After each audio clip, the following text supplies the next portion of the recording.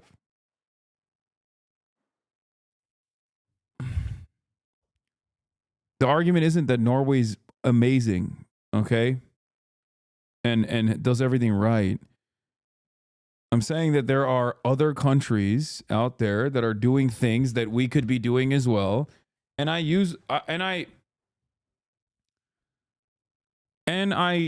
utilize China as a good example as well.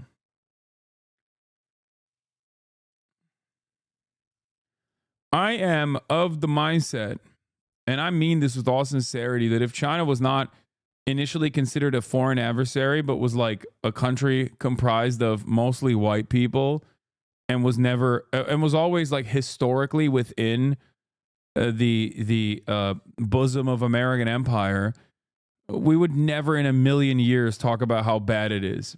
I mean, there are, like, France is a great example. Look at the way that France has dominated its African colonies to this day. There is never a peep about that. Okay? Nobody ever talks about that because, or not crows, sparrows, I apologize. Yes, killing the sparrows.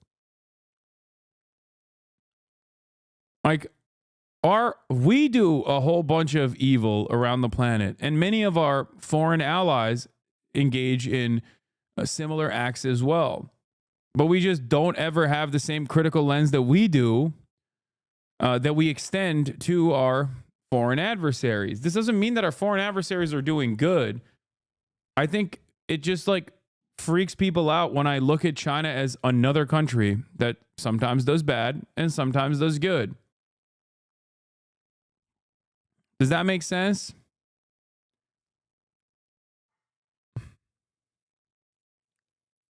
That's it.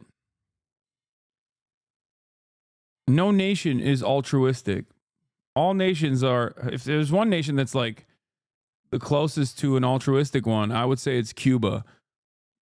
But outside of that, no nation is like purely, there's no purely altruistic nation. It just doesn't, every nation is self-interested. The problem is America is also self-interested, except it doesn't even, its bounty does not even distribute back to its citizens evenly. Okay? That's it. Ireland is also somewhat also altruistic, I guess, close to it. Israel, hello. Yeah, Israel, the most altruistic nation, altruistically dishing out bombs. You on either of those two. But I can say this, we need them for economic security. The Panama Canal was built for our military. I'm not going to commit to that now. It might be that you'll have to do something.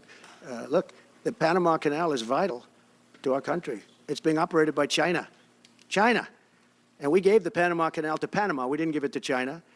And they've abused it. They've abused that gift. It should have never been made, by the way. Giving the Panama Canal is why Jimmy Carter lost the election, in my opinion, more so maybe than the hostages. The hostages were a big deal. Okay, so the question is, Caitlin, how much of this is Donald Trump trying to negotiate and posturing and warning them? And how much do you really think he means it, particularly given the fact that a big part of his consistent campaign message for 8 years has been, I'm going to get us out of wars? Well, I mean, it was an extraordinary moment, one of the most extraordinary moments of that press conference, where he was refusing to rule out using military force to retake the Panama Canal, something that he himself brought up, I should note, in this press conference when a reporter later asked, why are you bringing this up? Obviously, it's a signature achievement of Jimmy Carter's. He's about to be lying in state here in Washington. Trump said he was asked about it, but Trump brought it up in his opening remarks. It's something that he's been quite fixated on behind the scenes, from what I've heard from sources in the past few weeks on this issue, complaining about Chinese influence. Obviously, this was a signature achievement of Jimmy Carter's. He believed it improved relations with Latin America for the United States, and still, it's one of his biggest accomplishments that people talk about. But Trump there saying that he would not rule out using military force to retake it is not something that should be treated with bluster. I mean, Trump is coming into this White House and is intentionally staffing his administration with aides who will not block what he wants to do or what he ultimately seeks. There were many instances in his first term where he wanted to do something, but advisors either convinced him not to, or Republican lawmakers did. That is not going to be the same Washington that we are encountering in 13 days from now when Trump takes office. So I would treat everything he said there quite seriously. I mean, moments after he said he wanted to rename the Gulf of Mexico to the Gulf of America, Marjorie Taylor Greene is saying that she's going to advocate for that. But I do want to say one of the biggest things that stood out to me from that press conference, from moments when Trump got out there before he even started taking questions is the level of anger. He's really agitated. Well, we know why. He made it quite clear a few moments in. It's two things. It's his legal issues overall, but it's the sentencing that he is facing on Friday that so far is still, Judge Merchan has denied efforts to delay it. His attorneys are still working to do so. And two, it's this report by Jack Smith that we are told is imminent and is going to come out. Trump was informed during that Judge Cannon down in Florida has tried to temporarily block that. Well, it's not a settled matter. We'll see if it's successful. But his level of anger over that is unmistakable. He has not been this angry since he won the election. And John, I wanted to intentionally start a little bit micro on Panama and on Greenland, particularly since his son is in Greenland as we speak. But I do want to sort of open it up a little and talk big picture about your takeaway from, as Caitlin just said. It is remarkable. Somebody who is 2 weeks from resuming the presidency of the United States, who, whether you voted for him or not, whether you like him or not, just engineered a remarkable historical political comeback, is so whiny and so full of grievances. Now, that is Donald Trump's trademark. That has been his trademark since he came down that escalator. He uses grievance to keep his people together, to keep his base together, and to keep his team loyal. But he came out, clearly, his lawyers had access to the Jack Smith report at a private meeting here in Washington, D.C. They have briefed him on it. He is going to now try to use every legal power he can to prevent its release. You could see how angry he was about it. There's the sentencing on Friday. He was beating up on Joe Biden, who, yes, is using his powers on the way out to sign executive orders to do things that Donald Trump fundamentally disagrees with. As Trump also did. As Trump also did, welcome to American politics. But talking about how he's inheriting a mess. He's inheriting the strongest economy in the world. It has troubles, it has potholes, it has issues, but he's inheriting the strongest economy in the world. And the Biden team is working with him, as Donald Trump's own negotiator acknowledged, on the very difficult issues in the Middle East, about hostage releasing and about trying to finally bring about a ceasefire between Israel and Hamas in Gaza. His negotiator was very polite and respectful of the Biden administration. Trump was quite scornful and not factual. Can I just say, I thought that was like a bookend to the interview Susie Wiles did, who was also very respectful when she talked to Axios about Jeff Zients, the current White House chief of staff. So you have Steve Witkoff on one end talking about working so well with the Biden team in tandem on an issue as fraught as trying to get these hostages out. You had Susie Wiles on the front end yesterday saying that the chief of staff, the current Biden chief of staff, is doing everything very kind. And yet, in the middle of all that, you have Donald Trump trying to gin up this notion, to your point about grievance, saying that they're throwing everything at this to make this a very difficult transition. Everybody's still out to get him. He just won an election, and then he questioned the election again, too. It was too big to rig, he said. He won the election. He won the popular vote. He should be celebrating. He should be coming into Washington. Yes, he has very narrow majorities in the House and the Senate. It's going to be difficult to get things done, but this should be someone who is upbeat and happy to come in, but he is still full of grievances because it is his organizing principle. But there are a lot of lies in there. That was a trailer. That was an hour-long trailer for the next 4 years, in that he tells a lot of lies. He hedges, he exaggerates and hypes a lot of things. But I forgot that it's still sped up. But he also made a ton of news. You are Turkish. This is true. There, you're right. You're right about the idea that it's posturing, but I think defending Biden to this degree, or is still at this day, is pretty cool.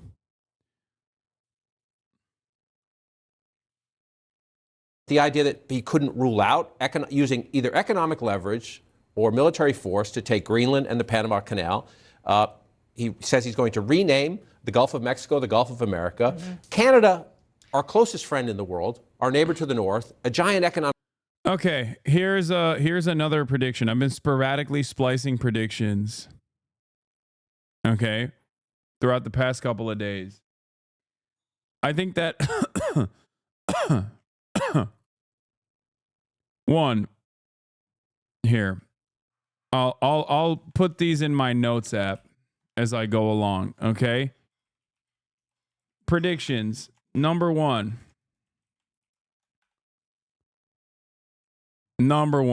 okay? Trump gets Bibi to secure hostage deal where North Gaza is permanently annexed, only to re-up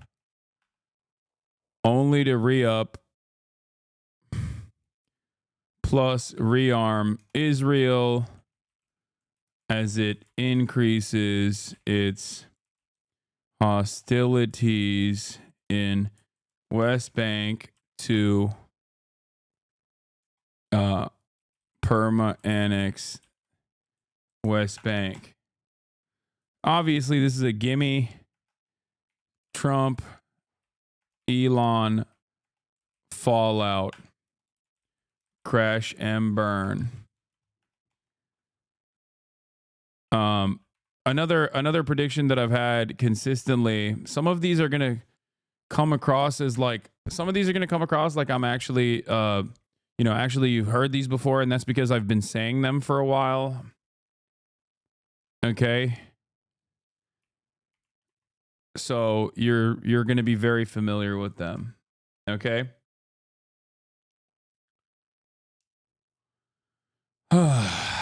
Trump, Elon, fallout, crash and burn. The other thing I was gonna say, frick.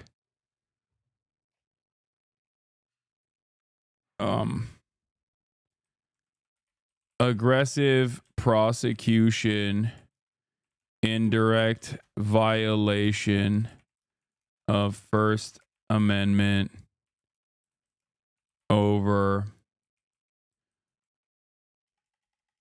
pro-Palestinian sentiment, worse than even Brandon. Mamala writes her book. Yeah, Mamala writes her book. It sucks. Everyone makes fun of her. In parentheses, career over.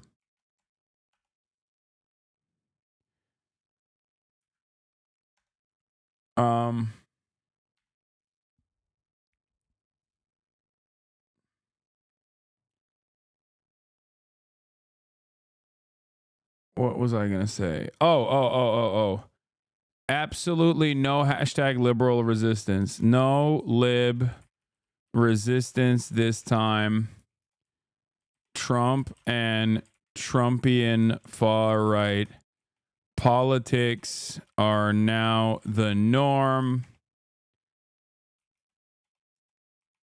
Institutions that previously would present themselves as liberal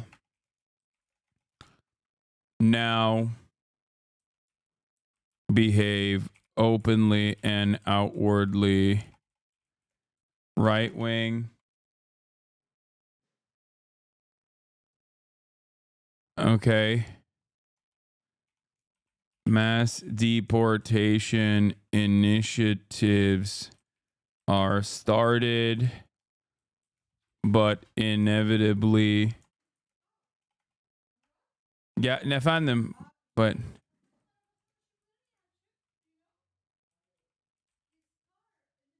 I don't know.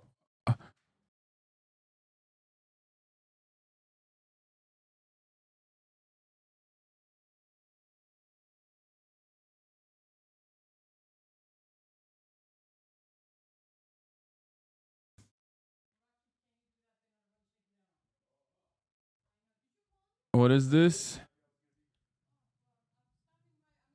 Mass deportation issues are started but never reached the numbers Trump promises, since it's quite negatively impactful on the economy. RFK dies in a very weird way where it takes a long time to figure out what did it. That's a joke prediction, okay?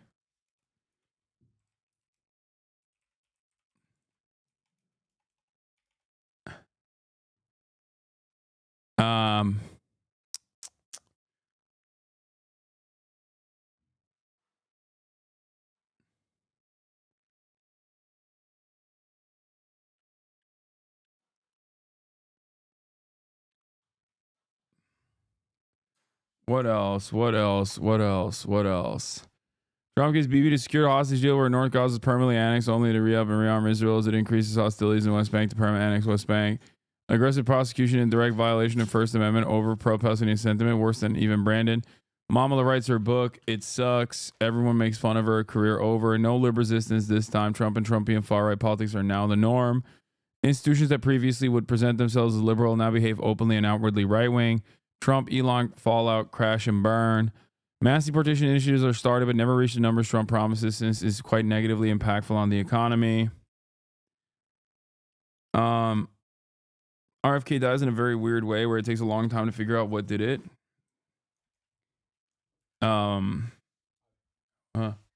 Telephone off.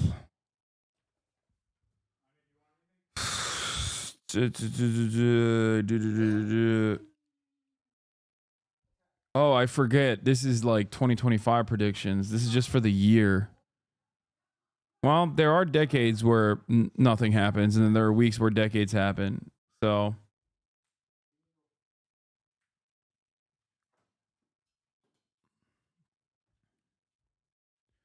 pepper in a few more happy ones. There are no happy predictions. The country is on the pooper. The world is on the pooper.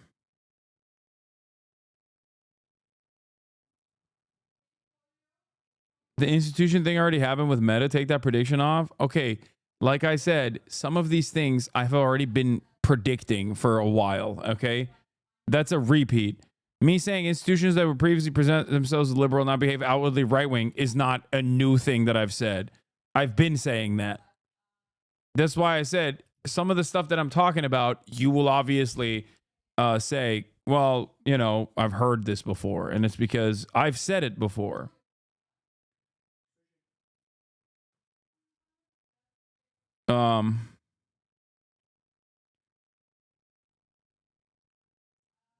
What else? What else? What else?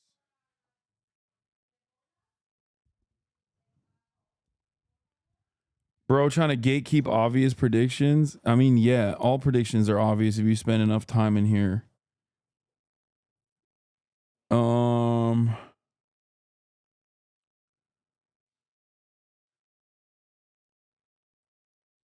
China doesn't attack Taiwan. Now, that's an interesting one. I was a hardliner on that last year, but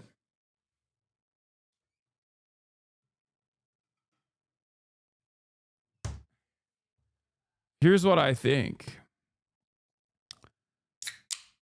And this goes along with my predictions in general, but it's like this is a broad one. It's not just for 2025, but like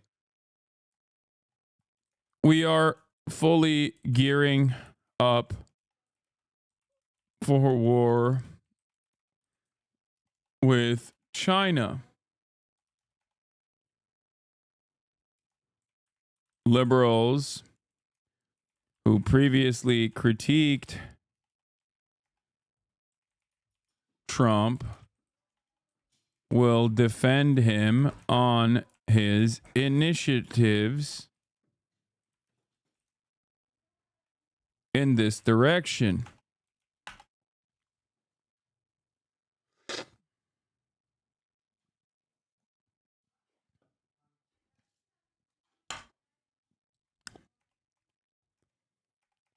Also, I think the Trump and Elon crash and burn, many people think it's going to be over. People think it's going to be over narcissism. Oh, fuck, I don't know how to spell it. Whatever. People think it's because Elon, they're thin-skinned, but it's actually also going to be over China. And Elon's connection to China.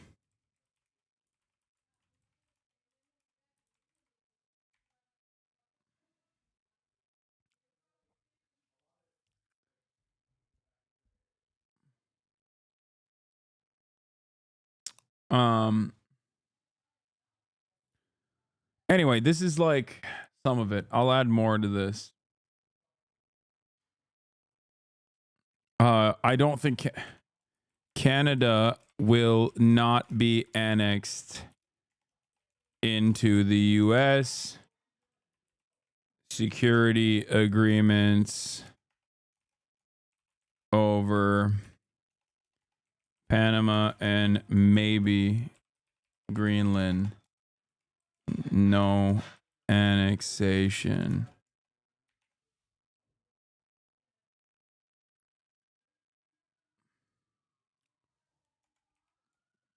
PP victory for Canada.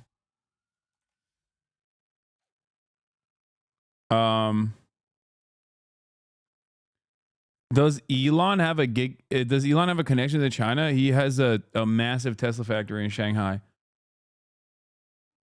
I'm on too many medications to become a state. Good luck.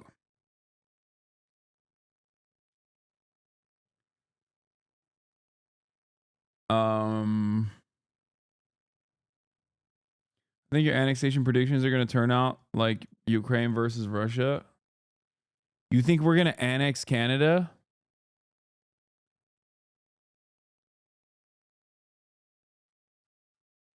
I find that really strange, but who knows? Depending on how EU reacts, either American hegemony is permanently shattered,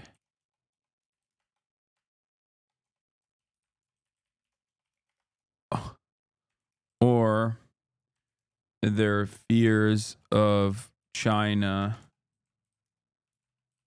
cause the EU to also treat Trump like a savior.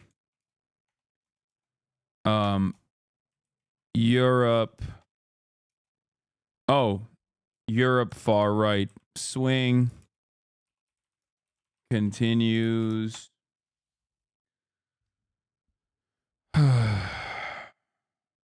What else?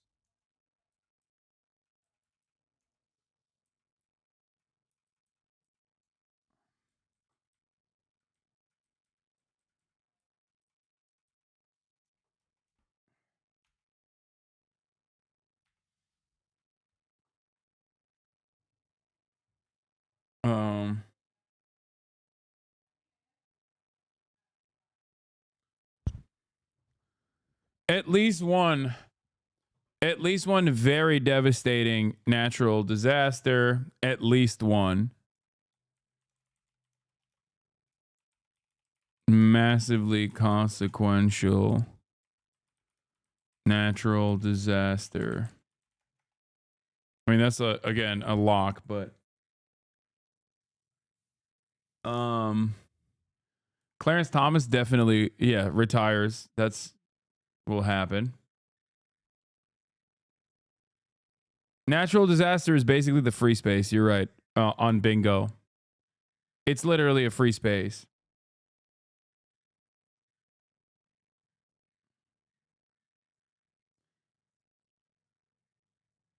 I feel like the Midwest is getting major tornadoes in the next year or so. That's bullshit. You have to predict minimum number of natural disaster.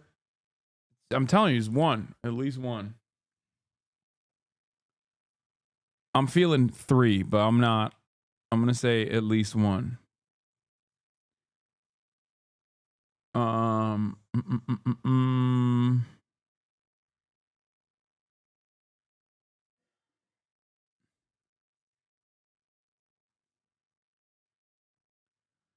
Okay, for Death Watch.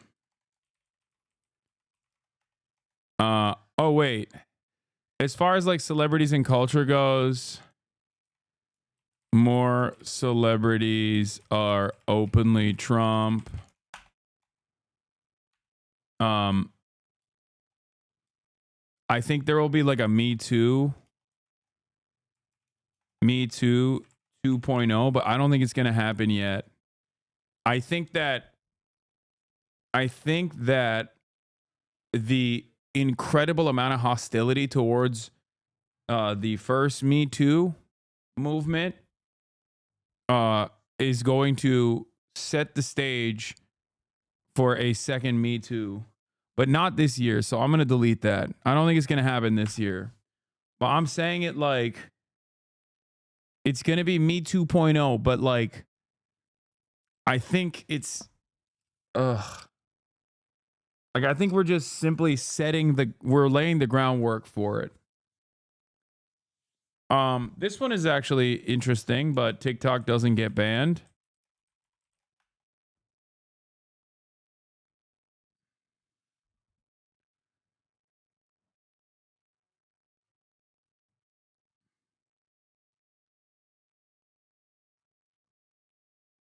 That's more so just a fingers crossed prediction, honestly.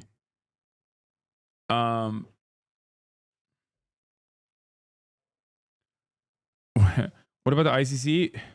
BB doesn't get locked up by the ICC. Trump will go to great lengths to protect Israel. That's another free space one, basically.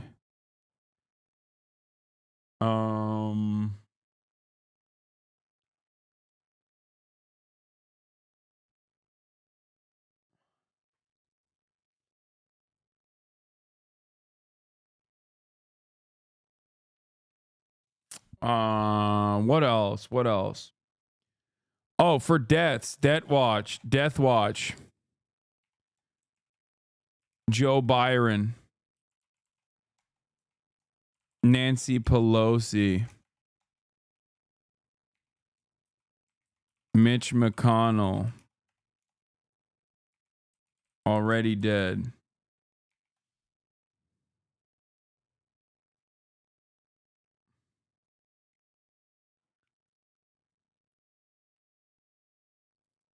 I should say Pack Watch instead of Death Watch. This is just predictions. I'm not saying this is a good thing, okay?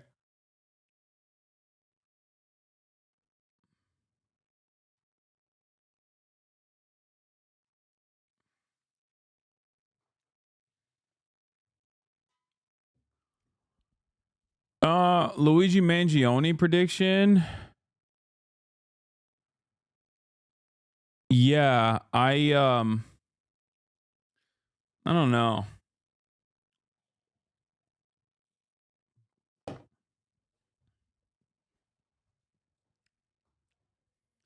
That's also not a fun one. So I don't want to say.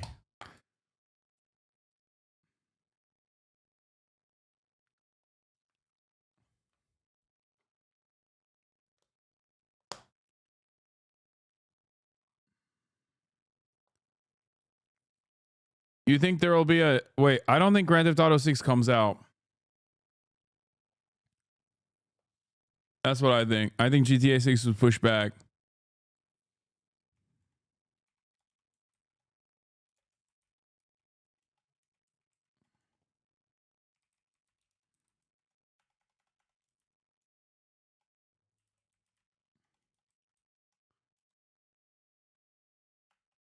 Marvel's Rivals Dead or Alive in a year. Ooh, that's a good one. I think Marvel Rivals is dead in a year.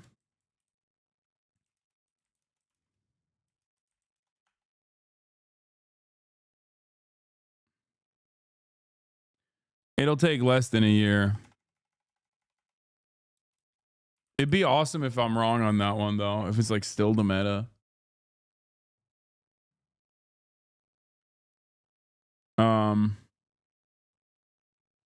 Define Dead, Overwatch 2 style. Is that good enough?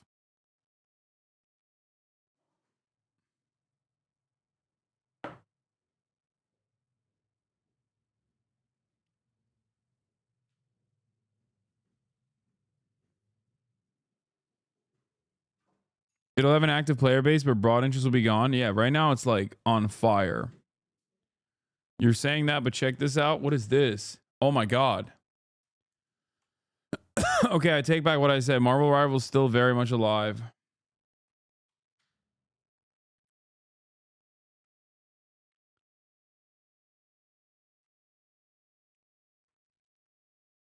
I don't think the ICJ court case ends this year. I think if Valorant survived this long, Marvel Rivals will also. I want to see the back of the skin.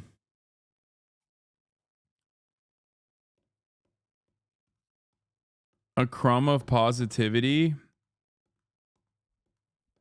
There is none. I might be wrong on this, but I feel like we are now at the precipice of like liberals completely opening up their arms. I mean, look, I'll say this. I'll say this. I'll say this. I'll say this. Okay.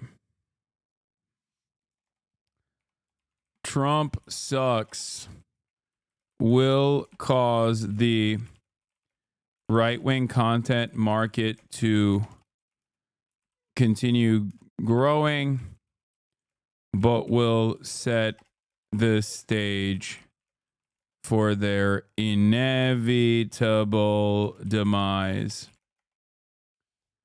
Like, what I mean by that is this year you'll see growth in the right-wing movement and mobilization online. Okay? You'll see people soaring. But I think eventually by year two, they will realize this shit sucks. Like all the anti-trans, anti-woke content that we put together didn't really change anything. And that our lives are still kind of shit. That's what I think. Back of the skin. Oh.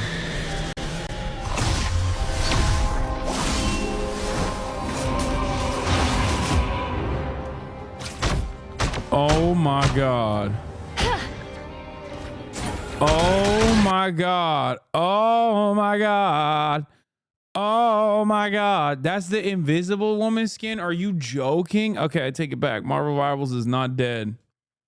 It's alive in my hearts, dude. It's alive in my heart, and it should be alive and well in yours. My man.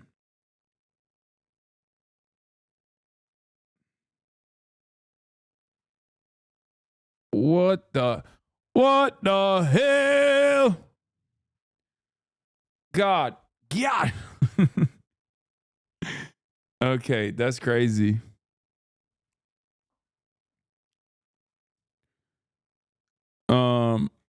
That's craziness.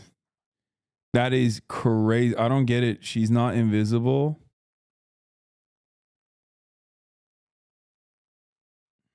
Marvel Rivals killed wokeism.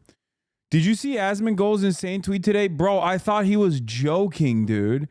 I thought I saw someone else post a screenshot of the tweet, and I was like, there's no way this is real. Brother, I'm sorry.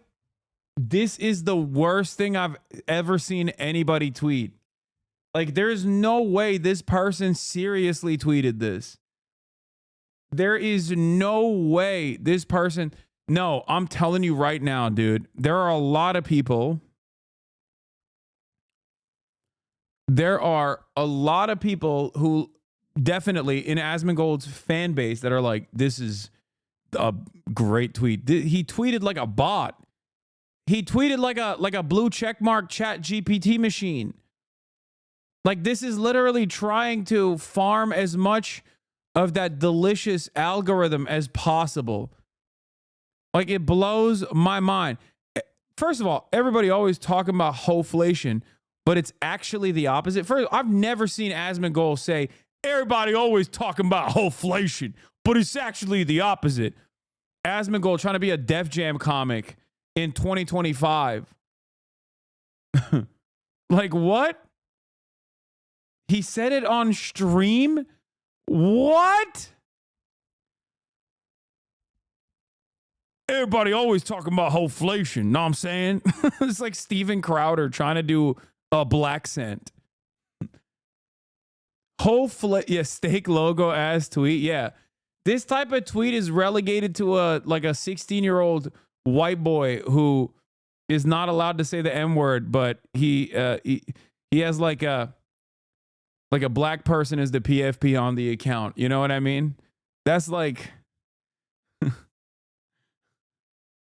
What do you mean hoflation? Who is everybody talking about hoflation? Replace everybody.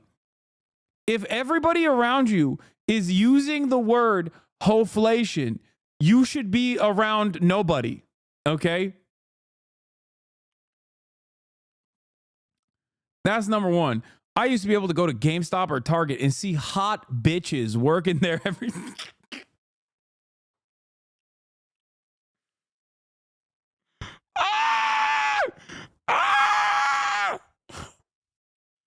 Hot bitches.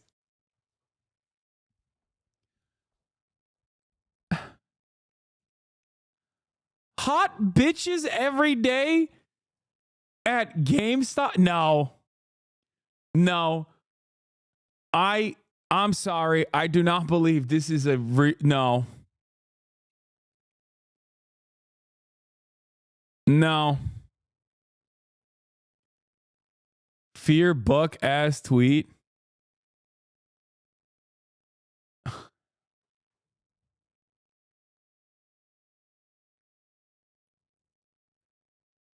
Nah, I'm done, dude. We got Asmongold saying words like hoflation and hot bitches before Grand Theft Auto 6.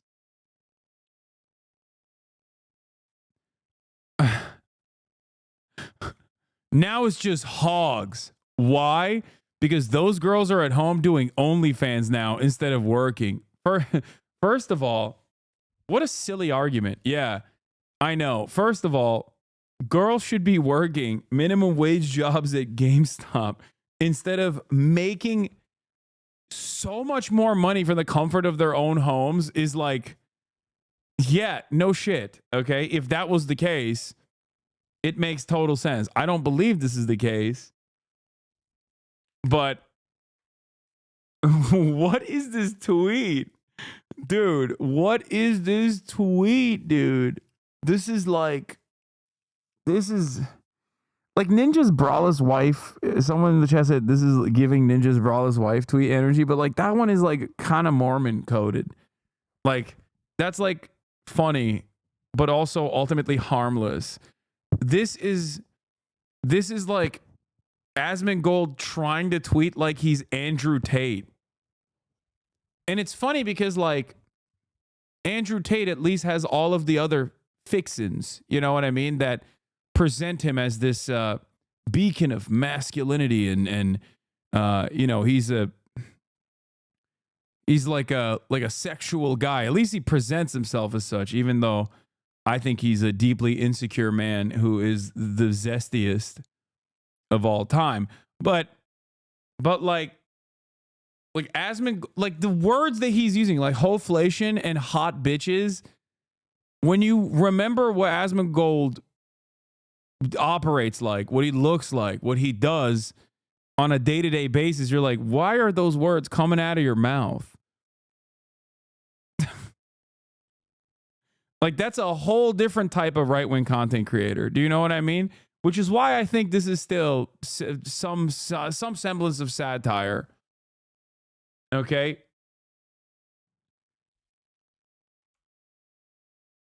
Asmon or Andrew, when a girl's entire night is her Snapchat story, rest assured, her lifelong quest for attention had undoubtedly turned her into a hoe.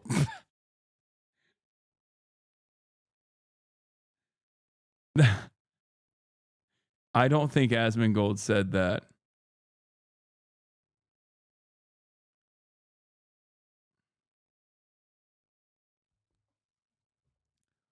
Hot bitches don't want to work no more. All they want to do is eat hot chip and do OnlyFans. What happened to Western civilization, dude? This is like, is Asmongold turning PUA? Like, yeah, this is a Sneeko tweet. Like, this is not an Asmongold tweet.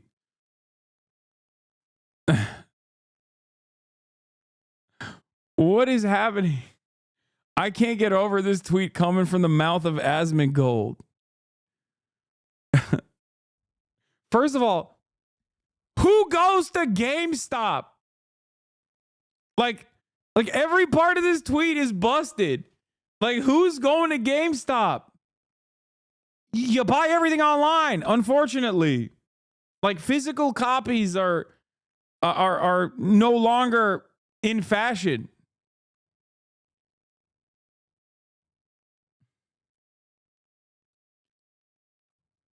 I just like the only time Asmongold goes outside is not to go to GameStop or Target. It's to go to Whataburger to get the same meal he gets every time with a side of Dr. Pepper. I know this because that's the only thing he does. There's no way. I don't think this is serious. I think this is a bait tweet.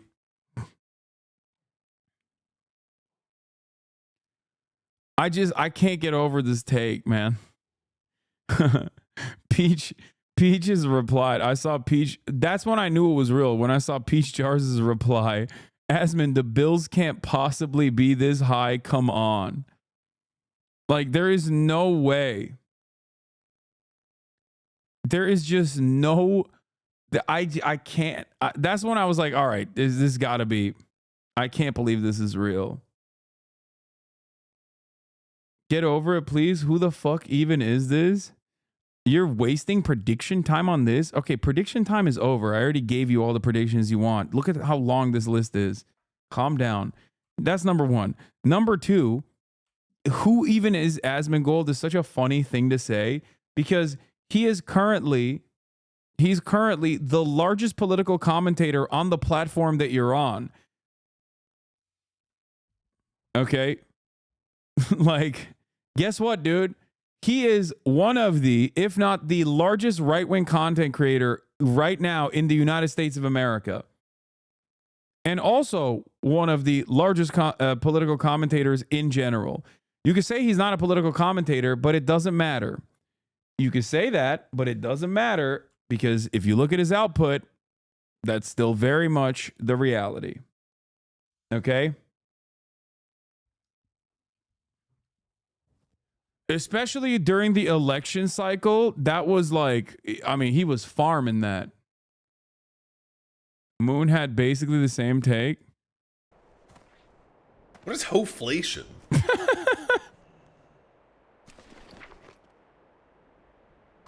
Also, sex work is like work. Hello, Asmongold criticizing someone else's labor is crazy work. He can't even maintain eye contact with a woman, zero self-awareness. No, I'm gonna shock the world right now with this revelation. Asmongold not only knows that sex work is real work, Asmongold used to date a sex worker and used to be pro-sex work back in the day.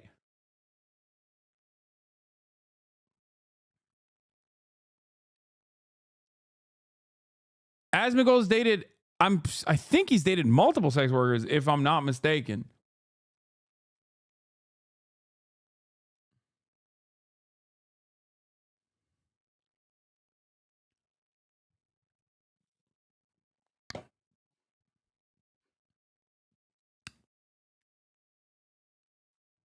GameStop or Target and be like, wow.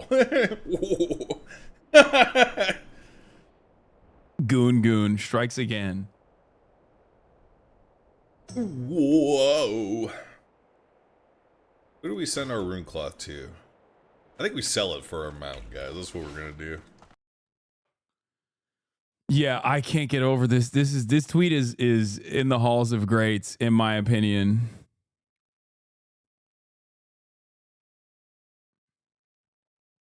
I know a few younger guys I work with around their 20s and 30s that think this way. Men do the same thing or something similar, making money. It might not be hot tube streams, but they also make content out of their bodies. There's nothing wrong with working with what you got. Thank you.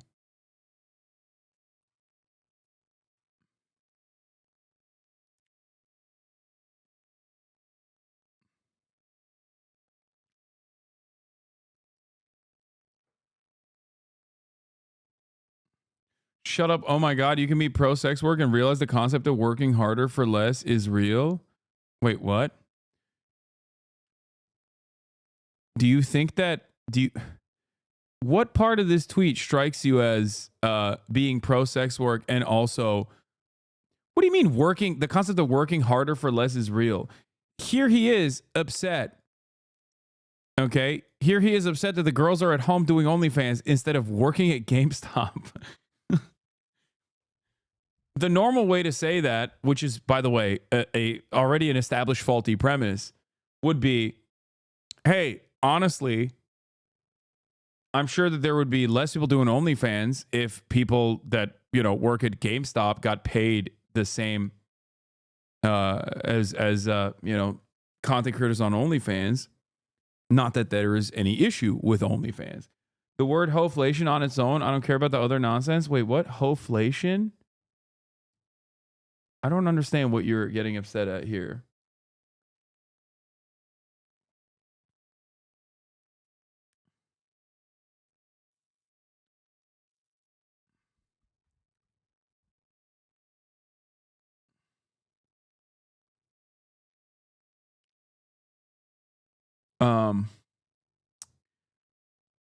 Bro tweets too good. They got to take it away from his ass before he bricks reality.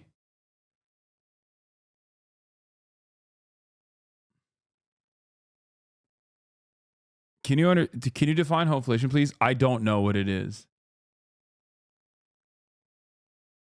I actually have no idea what hoflation is. Like I've heard red pill guys say it in the manosphere, but I just I think it. No, I'm telling you, I don't know what the exact terminology is. Does it mean that there's just like more hoes out there? Or I don't know what it exactly means. I don't know if it means like there's more hoes than before.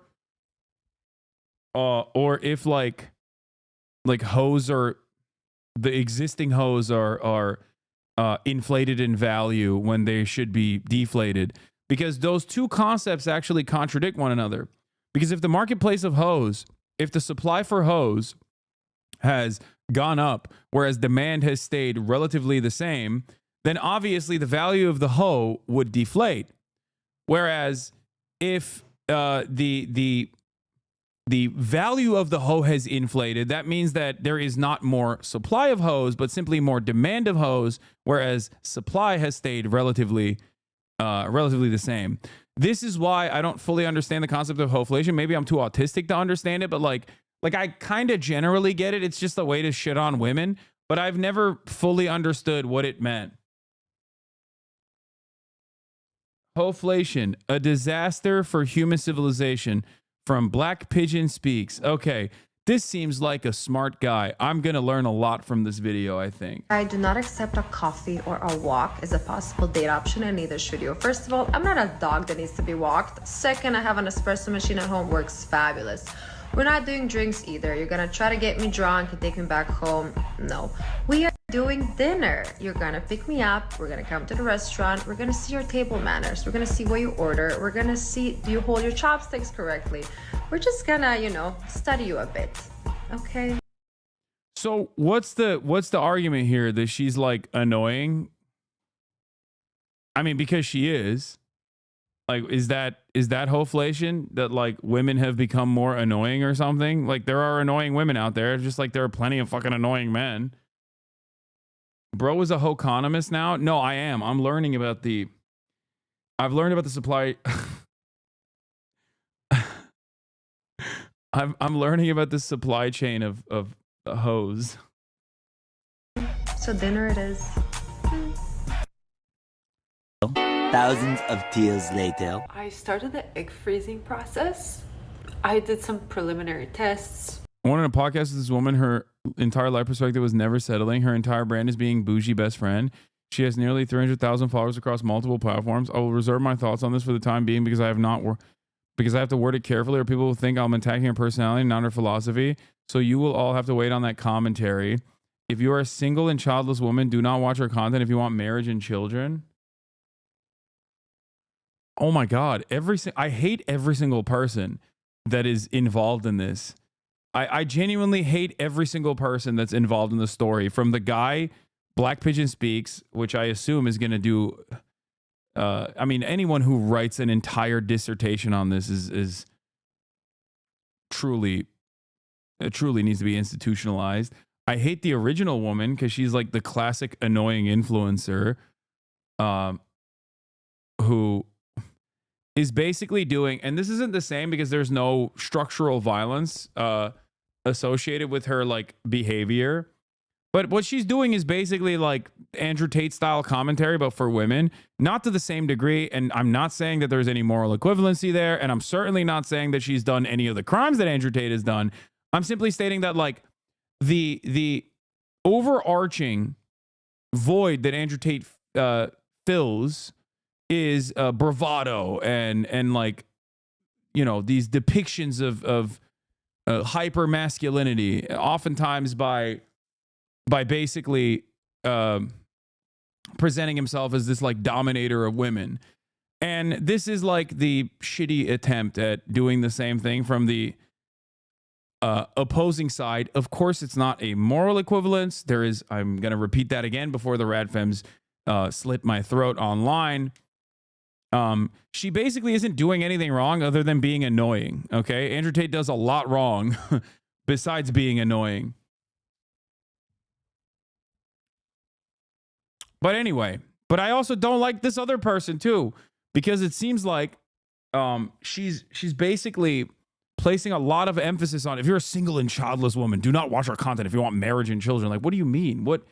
Why are you learning about marriage and content and how to get these things from watching online influencers? Why do human beings not know how to human being anymore? What is happening? Like, do you not have a single human being in your immediate vicinity that you can rely on? Their experiences, the experiences of... Look, classic. She's annoying. He's a human trafficker. I literally just said there is no moral equivalence nor any real equivalence in terms of all of the things that Andrew Tate has done versus what she's done. I'm simply saying that aesthetically they are filling individual voids. Ultimately, I'm not making that comparison. I'm simply stating that there's no equivalence there, but they're filling similar voids for their target audiences. This is the equivalent of to men saying they want to take women to the pool in the first two. Yeah, exactly. Okay, never mind. You actually made a really good point here. This is the equivalent of like a PUA podcast. They're saying they want to take women to the pool on the first date. Exactly. Never mind. I popped off. I have a little bit of a hair trigger because I've been getting yelled at by Radfems a lot. You are redeemed, and I apologize profusely to you, chatter. I thought you were purposely misunderstanding my point that I was making. All right, let's continue. It showed that my account is really low. Like this also, like dunking on women for being like, oh yeah, I'm freezing my eggs because like my egg count is really low. It's like, oh, you deserved it. Like what a psychotic thing to do to another human being. Like, yeah, her vibes are bad. Okay. Her vibes are bad. She's annoying. She presents herself as like a classic, like out of touch Instagram influencer that's like, I'm the shit. And, you know, I have these expectations of myself and I have these expectations from others. And then it's like, haha, guess what? Bitch, you deserved it. Like, you're going to die alone. You're not going to have children anymore. Is a ridiculous thing to say to a human being, okay? Non-target killed, friendly fire. Okay, that's funny.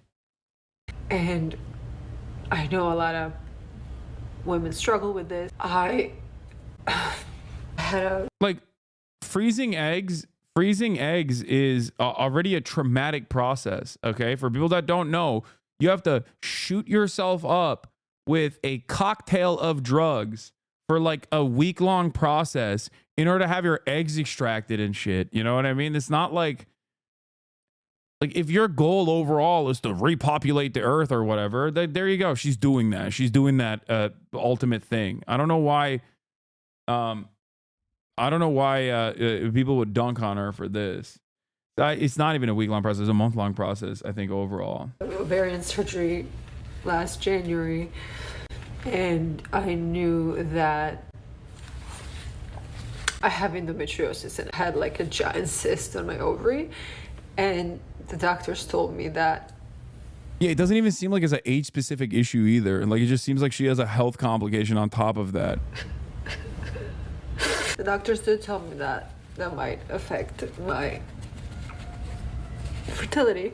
But we didn't even start like the actual egg freezing, so it's still my... God forbid a woman be fucking annoying, dude. And then, God forbid a woman be fucking annoying. And there are people out there there are people out there, there are men, they're male content creators who are just annoying. They're not like genuine monsters, right? They're just annoying. And people also are vicious to them as well. There are also male content creators who are not just annoying, but genuinely advocating to make the world a worse place overall. And when those guys get their comeuppance in a similar situation, of course, people dunk on them, okay? The maximalist position here is the Nick Fuentes situation, okay? Nick Fuentes is the neo-Nazi equivalent of Icarus, okay? He flew way too close to the sun. Way too close. Okay? Those wings started catching fire. Mere hours after people realized that Donald Trump was about to become the next president of the United States of America. Okay? He flew way too close to the sun. All right? And then there are lower level offenses. If you go all the way down, I'm sure you know a male content creator who's like kind of annoying. You don't really understand it. You don't really know what it is.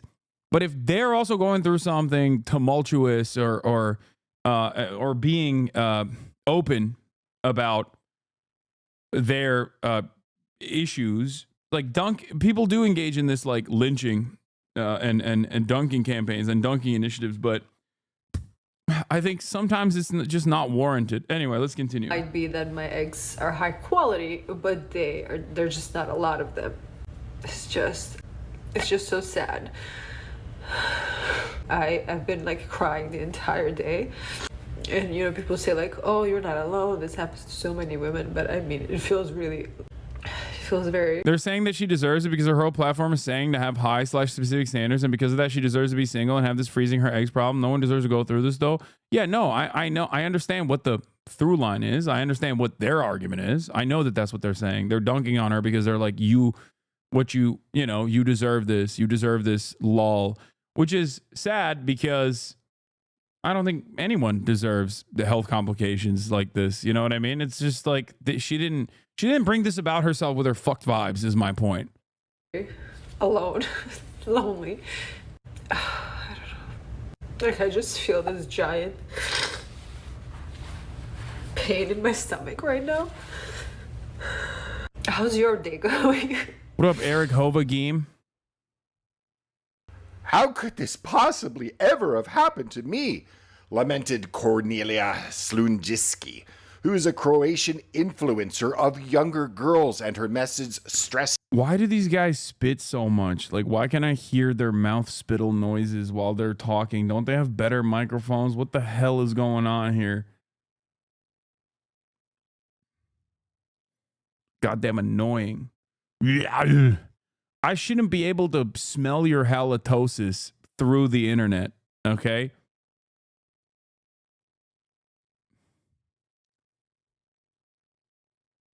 Bridge troll sounding ass motherfucker. This is the mantra of never settling for less, as she is the best friend to her 300,000 followers across platforms.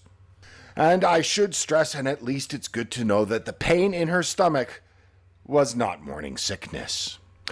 But how does the influence and attitudes of the woman, that being Cornelia, how do those attitudes expressing the mantra of live, laugh, and love create societies such as those we're now experiencing?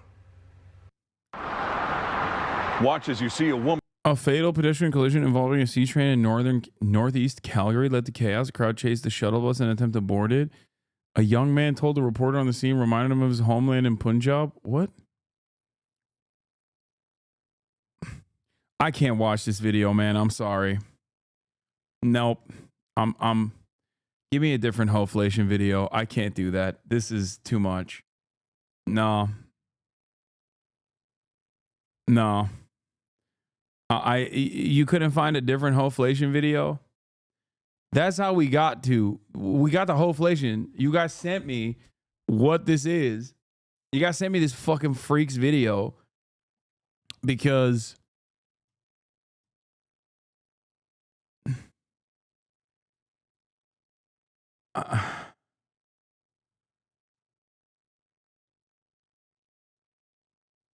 Wait, Asmongold? Newscaster addresses the rude dating down. Seeing a trend of women dating down, which means, you know, a man who...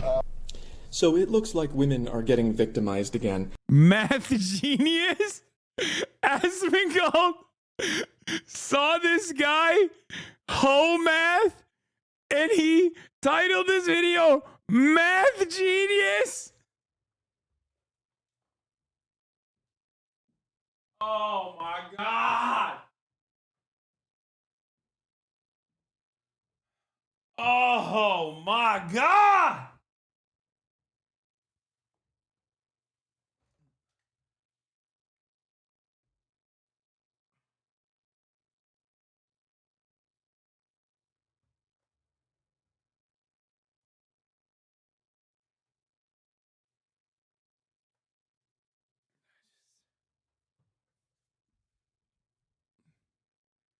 This dude is not even the genius of scrapbooking. Okay. What do you mean, man? What do you mean, math genius? This has 1.5 million views, dude. Oh my God. Oh my God. Oh no.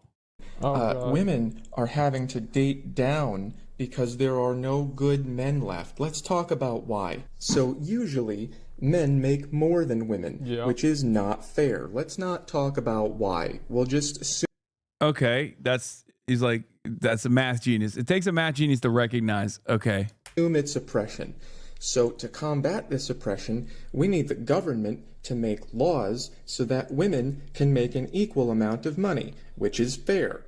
And once women are making an I love how the name of this account is called Ho Math. Equal amount of money, now men who make less than them are fucking losers. Women are getting educated and they have standards. I love how he puts so educated in print in like quotes. She needs a man who makes more money than her. So basically, women need to be making the same amount of money as men, or even more, because it's 2023. That's the year that it is. No, it's 123. This is the year, and so the government has to make this happen. So all women should be equal to or better than men, and all women should be able to find a man who makes more money than she does. Where have those are all not the people. Oh, I get it. good men gone? I just don't get it. I want a man who makes 6 figures because that's more than me. Right. And that's not fair. And when I get my 6 figures, I want a man who's making 7 figures. Why can't I find any? And when I do find a man who makes 7 figures, that's oppressive. Government, help! I'm so sick of all this dating down. Why don't you just do better? Hey, you can't do better. Government! Why can't I raise my standards and make a lot of money and then find a guy who makes more money who doesn't have a lot of women? I just don't get it. It's the mystery of our time. Guys, it's really simple. You gotta get out there and climb that ladder. And when you do climb that ladder, then you're an evil bastard and you need to be forced to share. And when you do share, then you're a fucking loser. Better climb that ladder, buddy. Yeah, how weird. Yeah, I wonder why. Yeah, how's this possibly happen? That's really a mystery. He's got a point. I don't know. I've always been a traditional marriage enjoyer. You solve this problem by you get a good job. Your wife doesn't work. She stays home, takes care of the kids, raises the kids, improves the kids' life, and you. Bro. Asmongold. Brother, you date OnlyFans models. There's nothing wrong with that. I have as well. And you look like your Amazon cart is only futa pillows. Like, what do you mean? I'm a traditional marriage enjoyer. What the hell?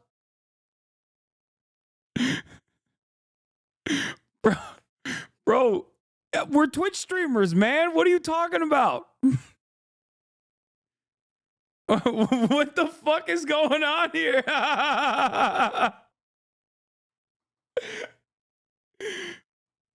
Not only are we both Twitch streamers, we're both watching this guy named Homath scrapbook instead of doing a school shooting, which I think is good. I'm glad that he's at least scrapbooking about how much women ain't shit instead of, you know, drawing the blueprints of his school that he goes to. What the fuck?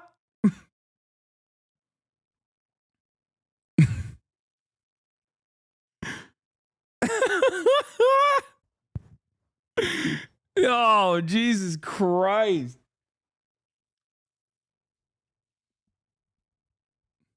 Also, what was the point? How did this got 1.5 million views? Make What? all the money. Problem solved. Yep, that's all you do. And then you don't have to worry about the chart. You don't look at any of this fucking bullshit. It's not an issue. I strongly.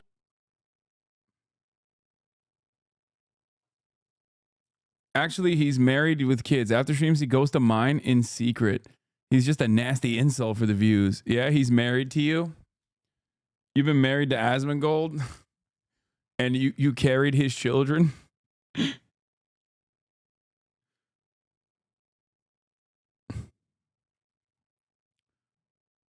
I don't know, man. I also don't understand. Like, I don't even think like Asmongold made that bad of a point. Like, if to each their own, you know, if people want different strokes for different folks, if you want to have like a normal traditional relationship, I mean, there's nothing wrong with that. Traditional job for a traditional man. Is that a BlackBerry?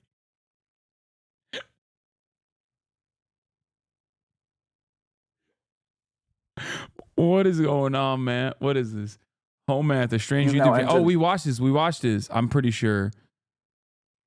Yeah, the Homath channel is like crazy. It's actually crazy.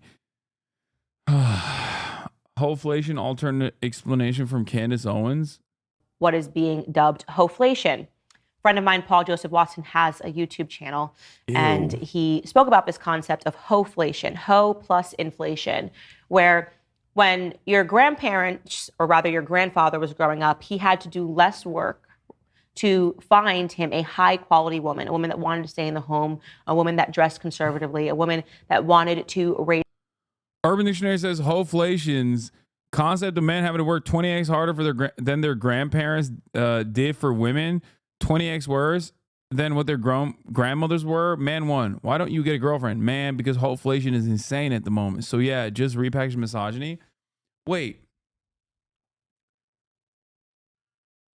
Oh, I guess so. The solution is market interference. Like, they want market regulation, and that is, of course, arranged marriages, I assume, right? That's what it is. Like, women ain't shit. They should know their place. Why are you getting a job? You should be in the kitchen, barefoot and pregnant. State mandated girlfriend type shit. Dude, it's 2025. The male loneliness epidemic is real. We can't all be walking around as influencers with mad bitches getting Twitch money and fucking all the time. This shit is real to us. Slatty Maddie got silenced for an hour and came back stronger than before. Okay? Begging for a secondary. Begging for a dual strike in one day. He's not being serious, chatters. He's just aching, quaking for another one.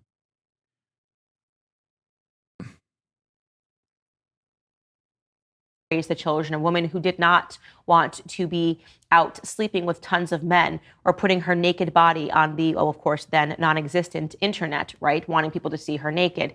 Now he's saying men have to work harder to find those. Okay, this doesn't make sense. If putting your naked body on the internet is bad and lower quality, then there's more lower quality product out there. I don't understand it, which means, you know, you can just like not attempt to go after those people, I guess. Like, what? This doesn't. I don't get it.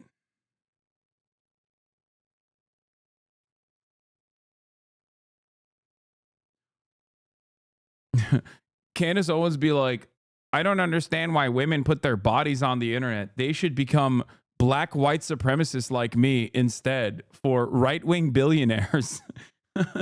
Why do women put their titties on the timeline?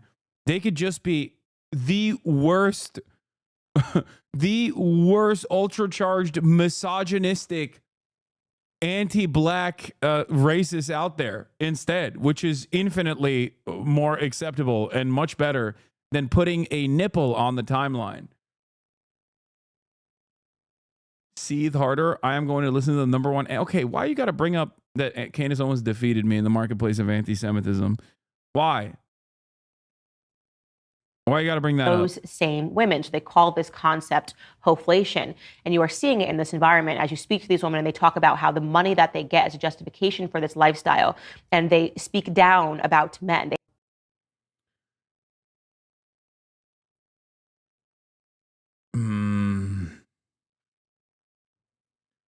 Yeah, I'm number two. I'm number two anti-Semite. Yes, I know. She defeated me. She destroyed me. I will be working harder this year, okay? I will not just be working harder, but smarter to become the number one anti-Semite this year. Stop. By the way, if a Victorian era lord saw the way Candace Owens is dressed right now, they'd have an aneurysm. So much for dressing conservatively. Yeah, if a Victorian era lord saw Candace Owens, they would be shocked for many different reasons, not just the way she's dressed. You know.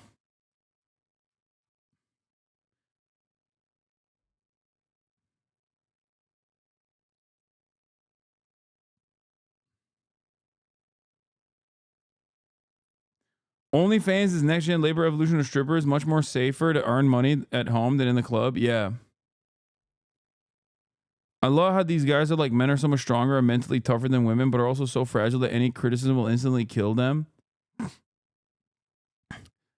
I just don't understand these like broad sweeping generalizations, you know, across the board in terms of like women are of lower quality. It feels like you associate the quality of women with the wrong thing. You know, like what makes a woman lower value is the question here. If it's the fact that they've had more dating and sexual experiences, if you consider that to be low quality, then yeah, I guess. But I don't think that that is lower quality. I think that's a ridiculous, like, women being sexually inexperienced is not a better quality. I don't know. I find that weird. I think what matters is how your partner treats you. Are they a nice person? Are they an ambitious person? Do they treat other people in a kind way? These are the qualities I personally look for. And there are plenty of women.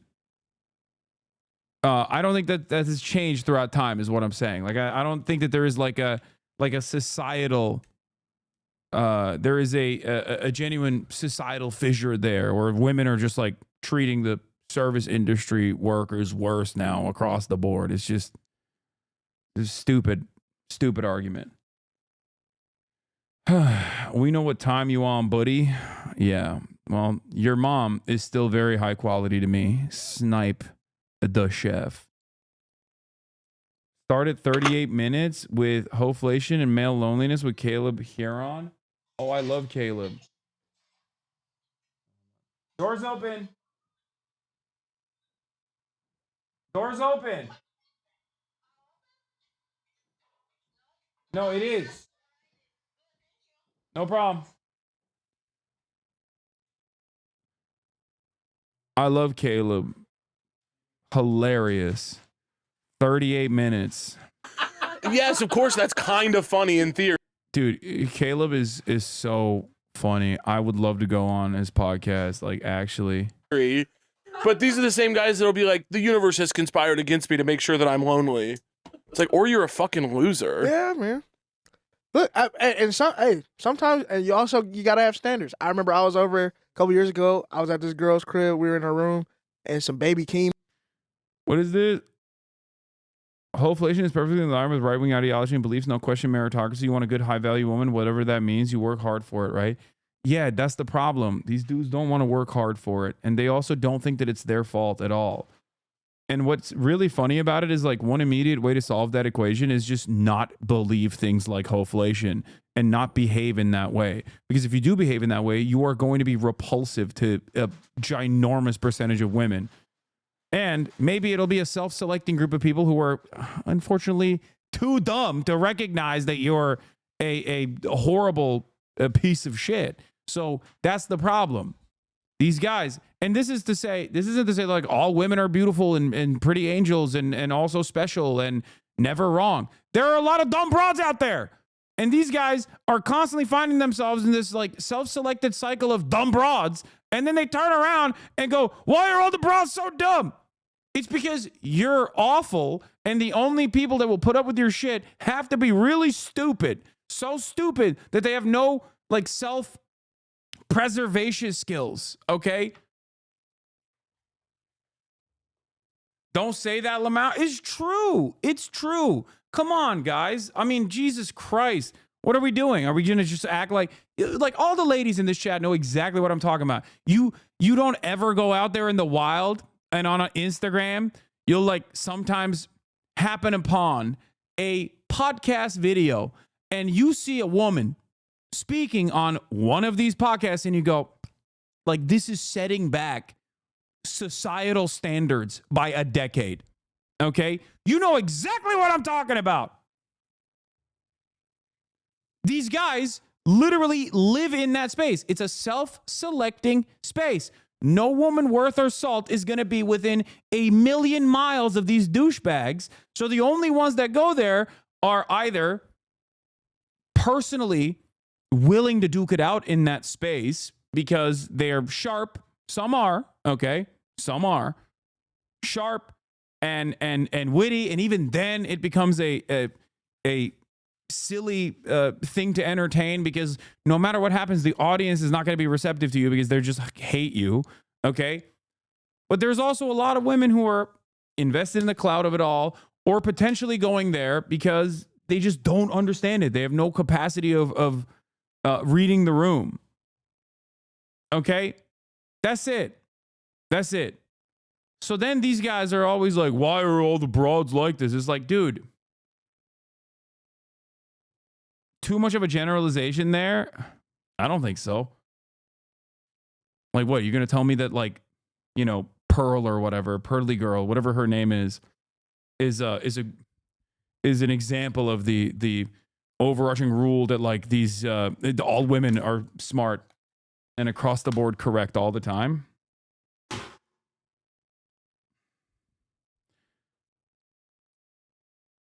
Anyway, my point is, okay? My point is that these guys would probably be able to meet partners that are amazing, wonderful people, and would potentially even better themselves if they weren't such shallow misogynists. That's it. If they didn't see the world in such a one-note matter.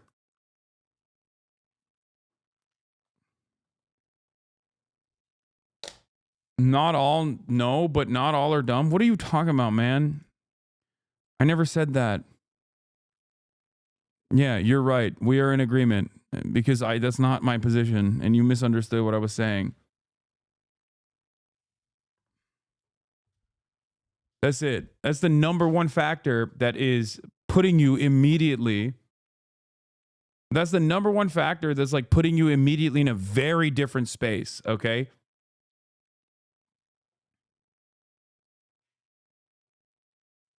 The point they are saying is you being nice or hardworking is irrelevant. And according to that math guy, even having money is not enough. Yeah, because that guy's a freaking loser. And the number one way to eliminate that problem that you have, the problem that you have is like you're not meeting any like women that want to date you, okay? And you're constantly looking for other like systematic factors. And those systematic factors that you arrive at are feminism and like, I don't know, woke education and schooling or whatever. And not the fact that you just don't know how to wash your fucking ass after 38 years of being alive. Okay. And constantly watching dumbass YouTubers like Home Math who have literally never been around a woman. Okay? Like my personal life, I keep private. But back in the day, it wasn't. So you know. At least you know that I have been around women. Okay?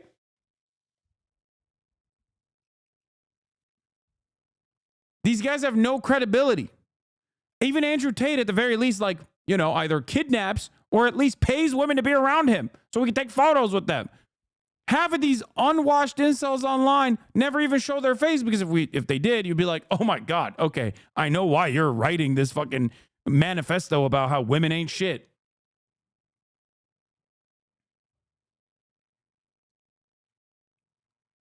Come on.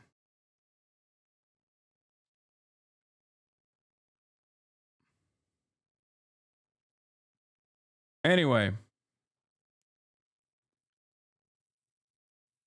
That's the point. The point is every man and every woman, okay, has the capacity to better themselves. We have so much more potential than how we exist in this space, okay?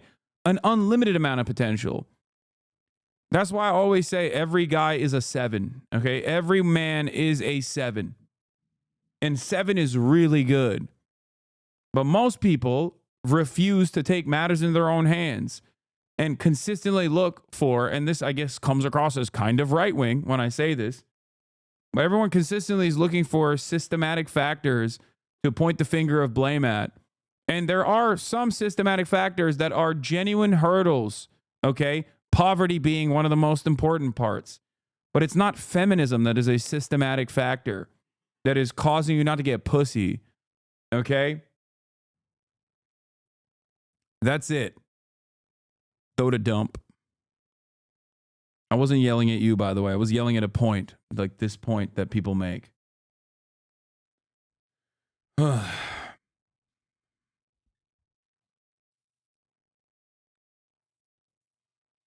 It's very frustrating. If you weren't rich, no woman would sleep with you, Hasan.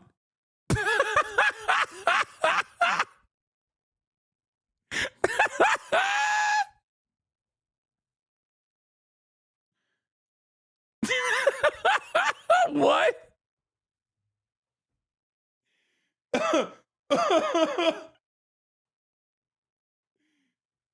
Oh, that's funny. Hey, that was a good one, dude.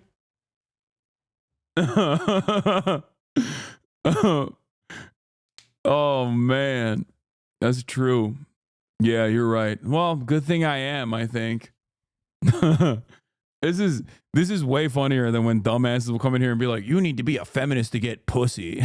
Like, you're trying to behave like a feminist just so you can get pussy. This is a way funnier version of that, I think. I don't need to do any of those things, big dog. Okay?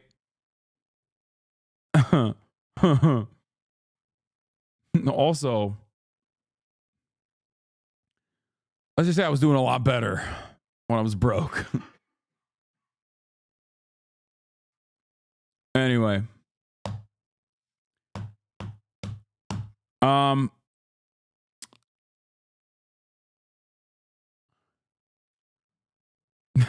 Did you not catch Meat Watch 2024 chatter? The women want the Haas hog. My whole thing is like, even if we went back to pre-feminism, do they think these women's fathers would look at you a loser and go, yeah, I'm just going to sling my daughter to this guy? Yeah, you're absolutely correct on that as well. Yes, that is the problem here. And that is also the reason why I always used to make fun of Nazis who think like, oh, once we have like a white only utopia, then the Pareto principle won't apply. It's like, no, dude, it's the top 20% of Aryan Chads that are still going to be slinging dick to the 80% of Helgas out there, okay? You're still stuck in the same equation. Okay? Also, you're from Puerto Rico. Why are you a neo-Nazi? It doesn't make sense. Anyway, that's a very specific gripe I have. But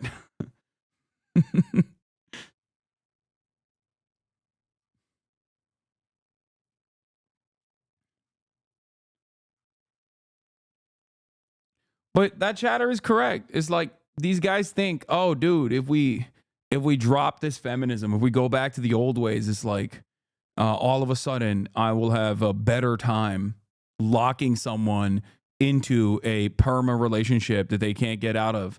And guess what, dude? A lot of people misunderstand the dynamic of no-fault divorce. A lot of right-wingers get mad at no-fault divorce.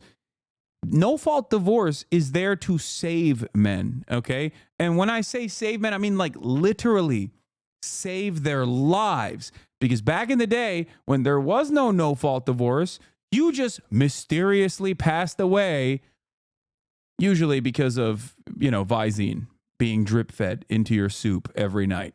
But that's it. Yeah, you could get away with like abusing your wife for, I don't know, a couple months before you mysteriously perished. Okay? Mysteriously. So perhaps it's better that you are a deadbeat divorced father who is still very much alive and not victim to a random mysterious death caused by drip feeding Visine into your food supply. Okay? I don't get it.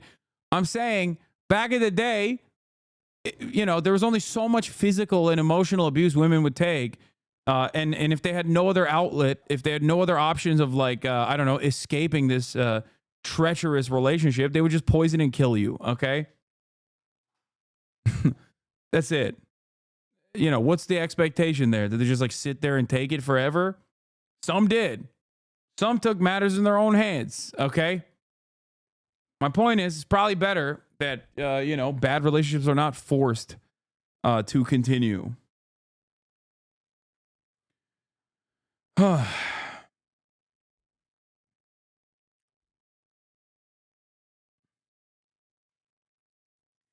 Another tell is that they chose your wealth over your looks. They still blame women for being gold diggers instead of you just being hot. If it were money, women would be swooned by Ben Shapiro. Yeah, that's true. Was playing and she was like, "What is this? This is terrible." And I left. She had her clothes off and everything. Yeah. Like you're not disrespecting Kendrick Lamar's nephew like that. Yeah. So I left. You gotta have morals and principles you stand on. Caleb. Yeah, and that's your big one. Yeah. Yeah. You don't disrespect Baby Keem around me. Yeah, and I never would. Thank you. You know that about me. Thank you. I do. There is something going on in the culture. Like losers used to be embarrassed. Well, there's no shame anymore. Dude, this is also the reason why I love Caleb, because we have a very similar worldview. I've heard him talk about trans people and like their naming conventions, and I love that bit. It's very similar to a joke that I make all the time as well about like you had every opportunity to pick whatever name you wanted to, and you went with like Gertrude. He has a much funnier because he's actually a comic, and I am not a funny person, but his bit is way funnier than mine. Anyway, let's continue. Yeah, nobody's scared to be a loser anymore. Shame can get you paid. Yeah. You couldn't go viral for being a loser 20 years ago. Yeah. You were like on that one episode of American Idol where they show all the bad people. Yeah. And then that was it. Did you see the girl who this is probably pretty dated by the time this episode comes out, but I'll say it anyway. Did you see the girl whose boyfriend asked her to move back to Texas with him? Mm-mm. You see that? You guys see that? Where do they live currently? Well, there was this girl. She made this whole like TikTok video that was like her like sobbing into the camera, and which I have quite feelings about that. I hate when people cry on. I do too. And you know what? I recorded a video the other day. I was trying to make a video for this abortion rights thing in Missouri. Okay. And I got worked up enough that I started crying, tears coming out of my eyes. And you know what? I said, this is really powerful. People would really like this. I'm not fucking posting it. I'm not posting it. So there are like 3 videos of me in my phone crying about abortion rights, and I said no posts. No posts. We don't need that. The static images will have to do. That's almost as bad as what's her name, Gal Gadot singing. Yes. It's manipulative too. I'm like, I don't want you to care about this because I got worked up and mad at Republicans and started tears. You should already care about this. I'm just reminding you to go take action. Go vote. Yeah. But she was posting. She was like, oh, my boyfriend. We lived in L.A. and he said he wanted to. Yeah, let's play it. I guess we have it. Do we need headphones? Where are they gonna start talking about hoflation? Oh, we're playing. I've definitely I see thumbnails all the time, and whenever I see, I'm like, yeah, I'm not looking at this. So you live in LA with your boyfriend. Everything's There's a woman called Gia Tofana who lived in Sicily around 1630. A man could legally beat you back then. That's crazy. She sold poison called aqua tofana that was disguised as a beauty product. If your husband was abusive, a friend might tell you about the poison. It was kept secret between women. Aqua tofana apparently killed over 600 people. Women will go to drastic measures to escape abuse. That's crazy.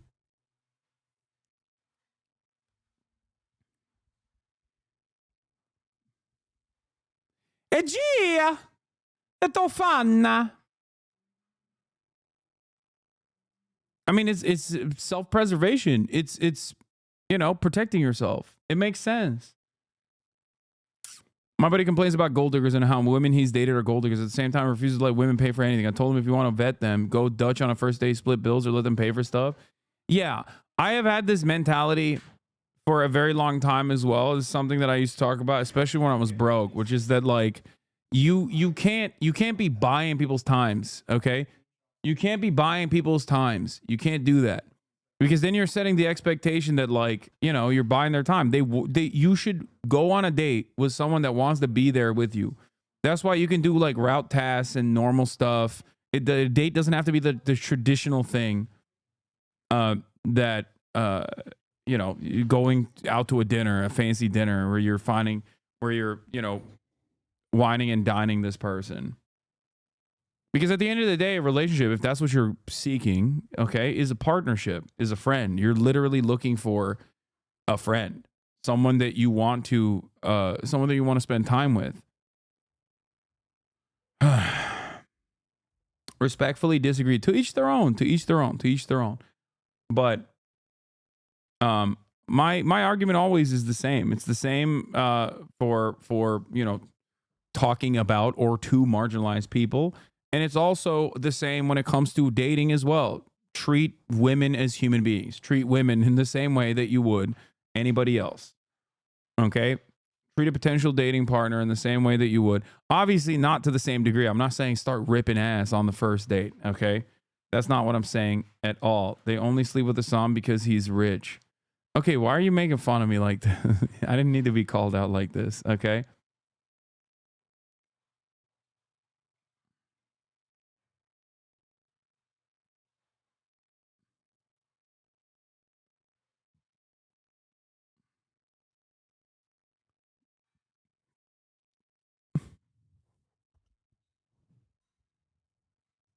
Hasan, I would date you for your looks and your money. Okay, thanks, chatter.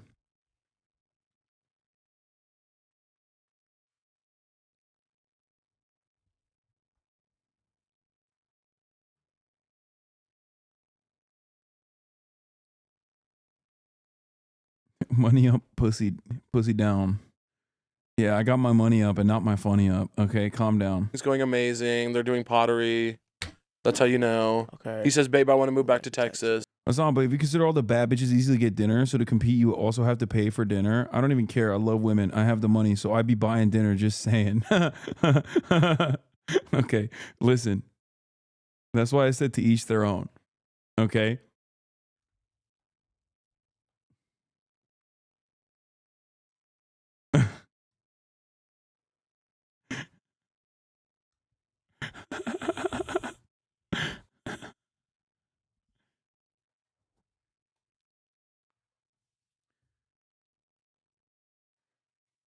Male loneliness talk is at 33.336. Oh, wait, is it? It's here? New York, like, were you just fed up?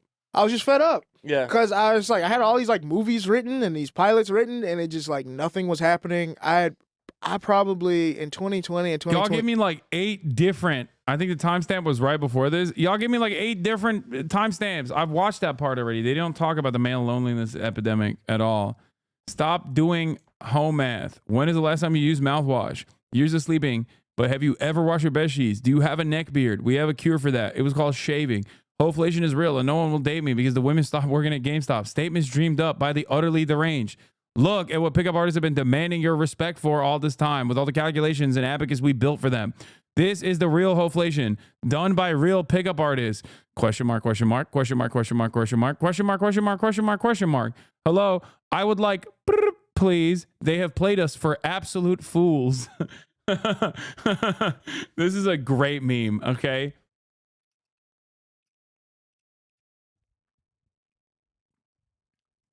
If this is your cure, you will never reach salvation. Why do you think it's no one will date me instead of there's no one to date? Because of these guys. That's the problem. Also because we're entitled little babies, okay? The mindset of an American is so unimaginably entitled. This is the thing that I always laugh about whenever people are just like, no one wants to date me. It's like, no, you just don't want to swing in your weight class, okay? That's it.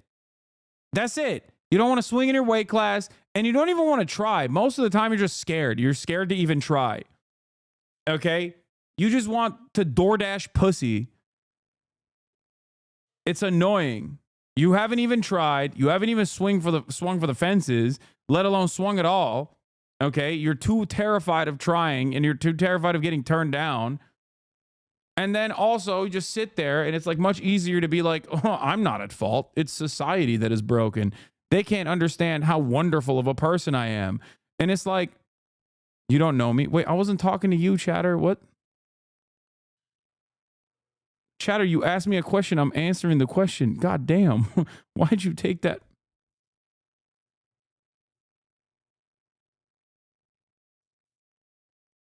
Oh, no.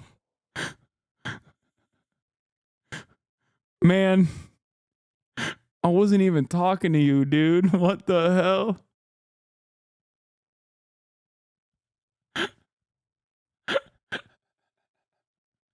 Why? One must ask the question why you thought I was directing this statement to you and not the question that you were asking me.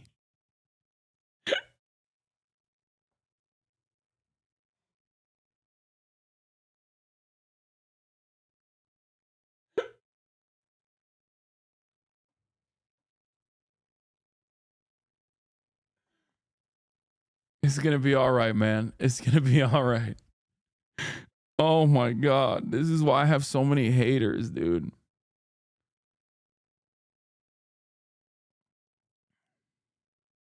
Simple misunderstanding, bro. Yeah, okay. Sure. Yeah. Your dating advice literally helped me. Talking to girls, a simple talk to women and treat them like a person really helped my dumbass when I was younger because I had no experience dating, and my fiance literally brought that up as something that made her like me a lot when we first started dating. Thanks. There you go.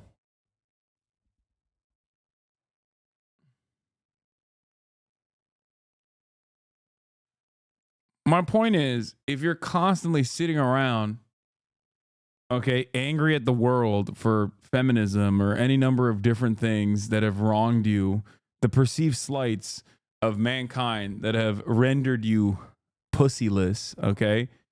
Yeah, your output is so lame that a lot of people are going to think that you're just a lame person and not want to be with you. Why should they?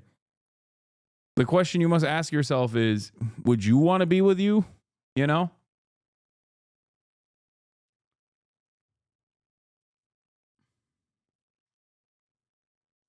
I promise you, the bar for women, for all the guys out there, here's a secret. The bar for women is so low. Dude, get in while the going's good.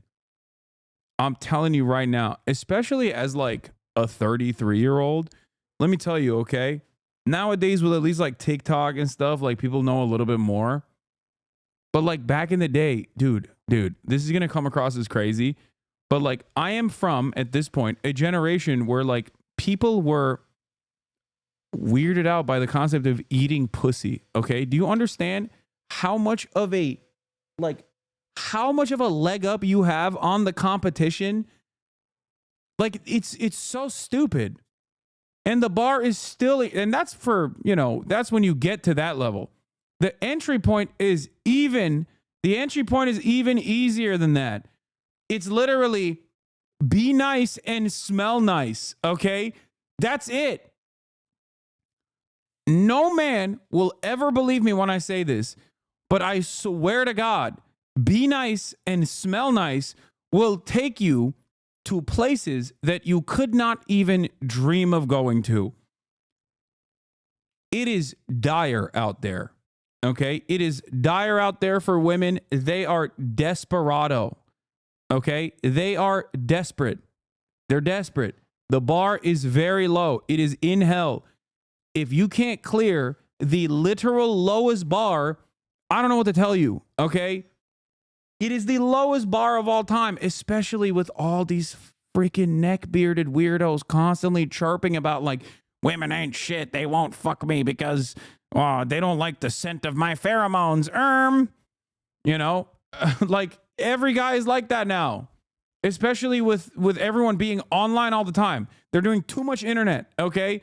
So if you just nail be nice and smell nice, you already got like 75% of the marketplace locked down. Okay. That's it.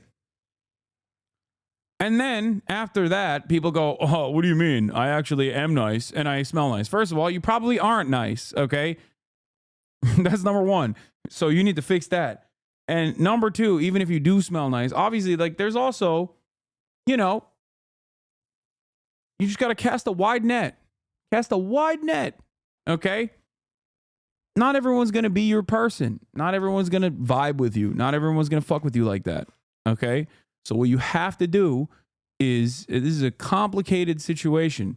Interpersonal dynamics with the opposite sex is difficult. It's a treacherous, tumultuous terrain. Okay? So you got to cast a wide net. Sometimes you're going to say something. Sometimes it's going to be completely outside of your power. Why? Because you remind her of her dad, okay? And in a bad way. Sometimes you remind her of her dad in a good way. And that's good too. Okay? You never know. Rejection happens. Sometimes because she's having a bad day and you missed that short window of opportunity. It's fine. Don't get too invested. There are a million people out there. There are a billion people out there. Okay? That's the issue. A lot of people refuse to take the initiative, refuse to go out, refuse to be normal, refuse to socialize, refuse to get better at talking to people.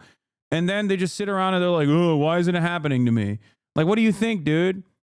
You think you're just going to spend all of your time on subreddits and then magically your DoorDash driver, who's the only human being you ever see, if at that, is going to be the one for you?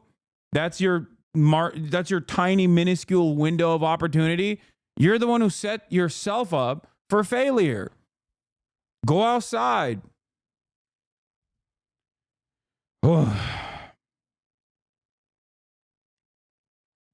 Please tell them that consent and accepting rejection is important. Not every woman will want you just for being nice.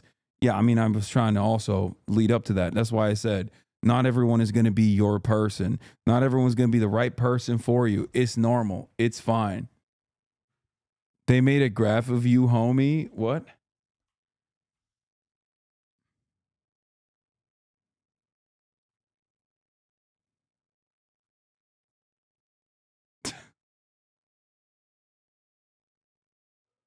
Man, if y'all learn how to finger, you're literally going to be a goat. Which one of the mods wrote that?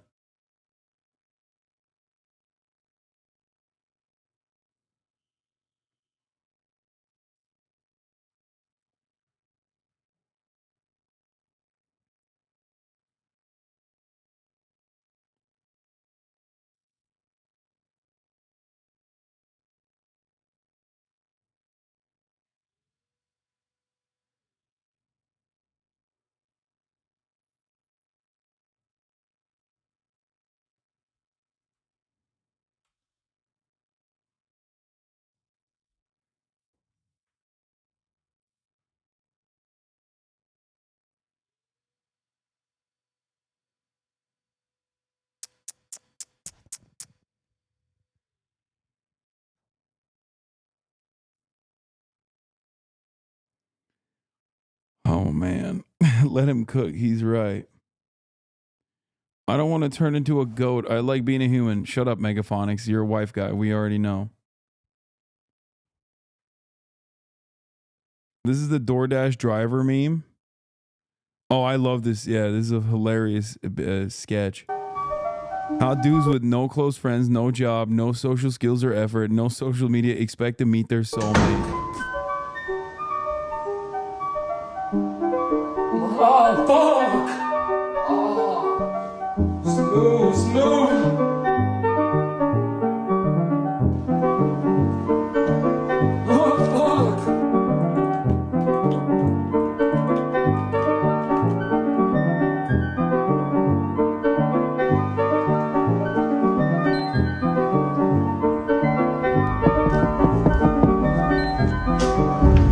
Hi, I saw you from outside playing video games. I was wondering if maybe I could come inside and watch you play.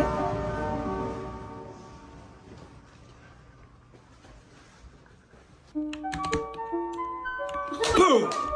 That was so cool! Okay, this is literally what being a Twitch streamer is like, though, low key.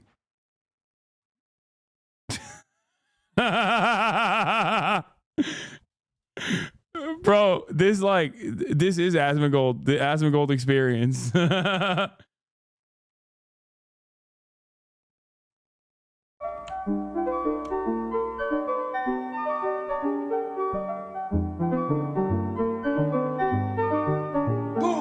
Yeah! I knew I was gonna get that one. That was awesome!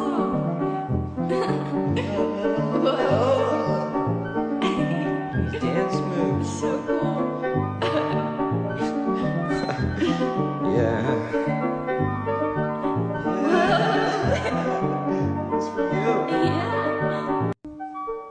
Am I in a K-hole? I love that. That's just a misgive stream. A cunning pigeon. Thank you for the 10 community. Give the subs. Did you just admit to helping ruin men, lol? What do you mean?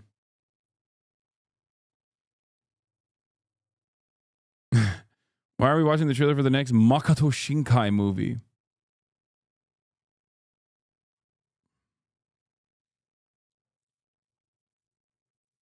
I love that. I love that. Anyway, I'm telling you right now, man, the opportunities are endless, chatters. Just don't say hoflation. Don't believe hoflation.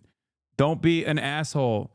Be a nice person. Smell nice. Be nice. Okay? How do we even get here? Is there anything else I can get for you? Oh, this is awesome.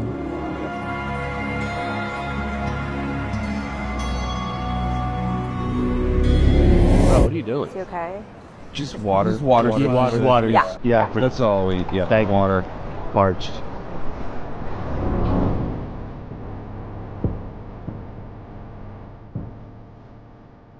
We could run away.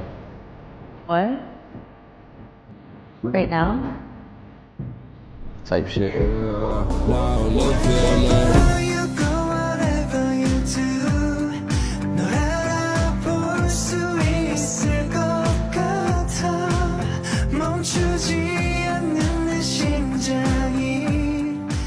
lied to me. You said you were Asian. I work in tech. You know that. I'm Asian. Why would you assume that I'm Asian? Because you look Asian. I'm not Asian. Never mind. It's not gonna work. You're a liar. Whoa, dude. She's a liar. She's obsessed with me. But it's not gonna work She's out. not obsessed with you. These people are just doing their job. Sir? Sir, is there an issue here? My name is Michael. I'm the manager here. Is there anything I can help you with? I just noticed there was some commotion. I want to make sure that everything's okay. Nothing wrong.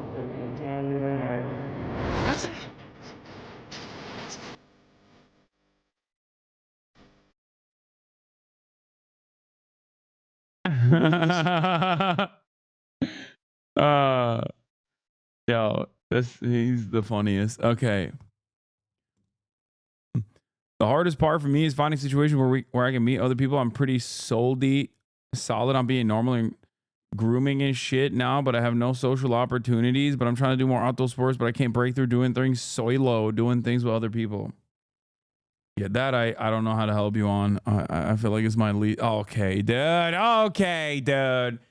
How is this turning back to me? How does this happen to be At least back in the day, I could be like, yo, at the top of the hour, there's a 3-minute ad break, okay? And we could break away, and I could just like push back on the chat a little bit and cook you and tell you that I'm going to serve you a 3-minute ad break, and you can avoid it by subscribing for $6 or free with Twitch Prime by subscribing, or Twitch Prime is free, or that you can get gifted stuff. Apparently, this is another thing that's like going viral.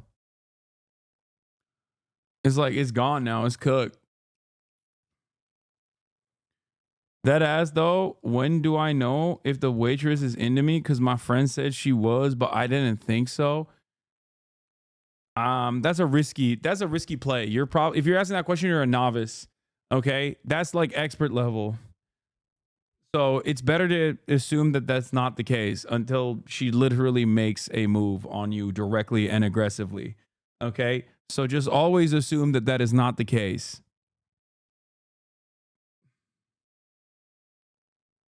You understand me?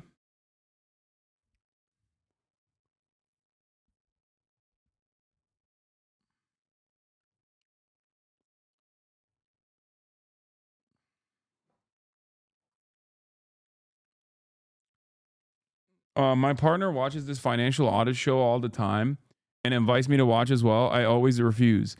Woman definer, family man, fisherman, occasional meme maker, son of the Northwoods, midwit, police body cam edits and highlights, election expert. This is not the guy. Paul is a guy clipping this guy who is an auditor or whatever. Me, Michelle, and Stephanie, a Zoomer lesbian couple who have some debt problems. They clear about $7,200 a month and are behind on their student loans. You may ask, why can't they pay their student loans? Well, we're going to cover that. This episode is deceptive because you think one of them is responsible, but they aren't. Who decided they wanted to come on, or was this a co-effort? Definitely her. It was me. Really? She didn't know about it until after. I didn't tell her I applied for the show until after I spoke with Lindsay the first time. Really? Yeah. Yes. And do you want to be here? Yeah, I thought it was cool. Okay, so let's start with you, Stephanie. What do you do for a living? Mesa, Arizona. I'm a registered nurse at one of the hospitals. Okay. Very cool. What are you making? I make $36 an hour. Oh, okay. Thank goodness. But I get an 18% differential for nights. So what about us coming in on a monthly basis? What hits your account on a monthly basis? From my paycheck, I believe it's about $4,400. What do you do? I work at Arizona State University in the grants department doing like reporting. Okay, cool. What do you make? $49,500 a year. Yes, $49,500. annually. Okay. Yeah. What hits your account on a monthly basis typically? Like $1,300. Oh, sorry. No. $2,600. I had closer to payroll coming in of about $9,800. I used to like this guy, but then I realized he just clowns on people having much deeper issues. It's truly the most stop avocado toast thing. Is this like that Graham guy, but for Zoomers? So this is a 3-paycheck month. You should go on the show. I have what? Why would I go on the show of a guy who is not going to be able to give me any advice whatsoever? My finances are better than his, I promise you. Why do you pass due? It's on. Wait, what? A little glimpse of what is going on here? Okay, give me the... I don't want these clips. I just want the actual video. Send me the OG video, please. Look at his thumbnails, bro. They're pretty brutal.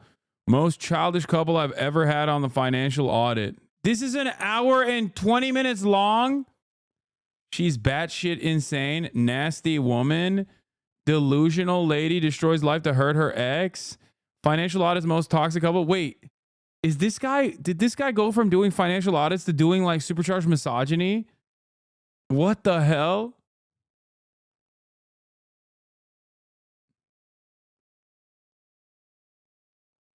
What? Pretty sure I saw a clip of this guy shitting on you owning a house. Wait, what? From a financial point of view? Wait, hold on. Please tell me that's the case. Caleb, Hammer, HasanAbi. Oh my God, there's no way.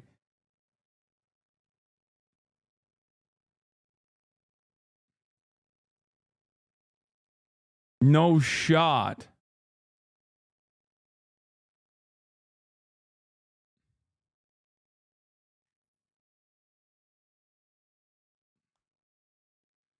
He's a Destiny fan and an Elon fan. Oh, that's amazing.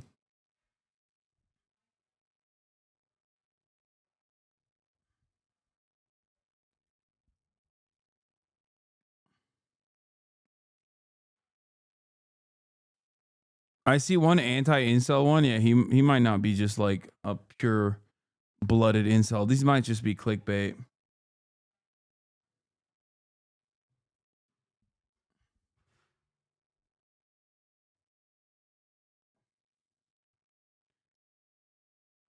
Okay, all right. I can't watch a whole hour, so I'm just gonna watch these freaking clips now.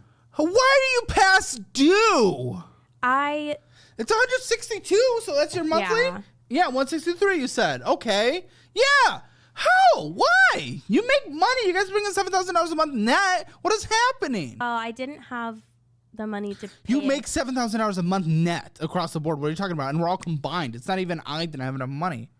Yeah, I didn't have money in my debit account to pay. Your debit account? You mean checking account? Yeah. Listen, $7,000 net. This is literally 2.3%.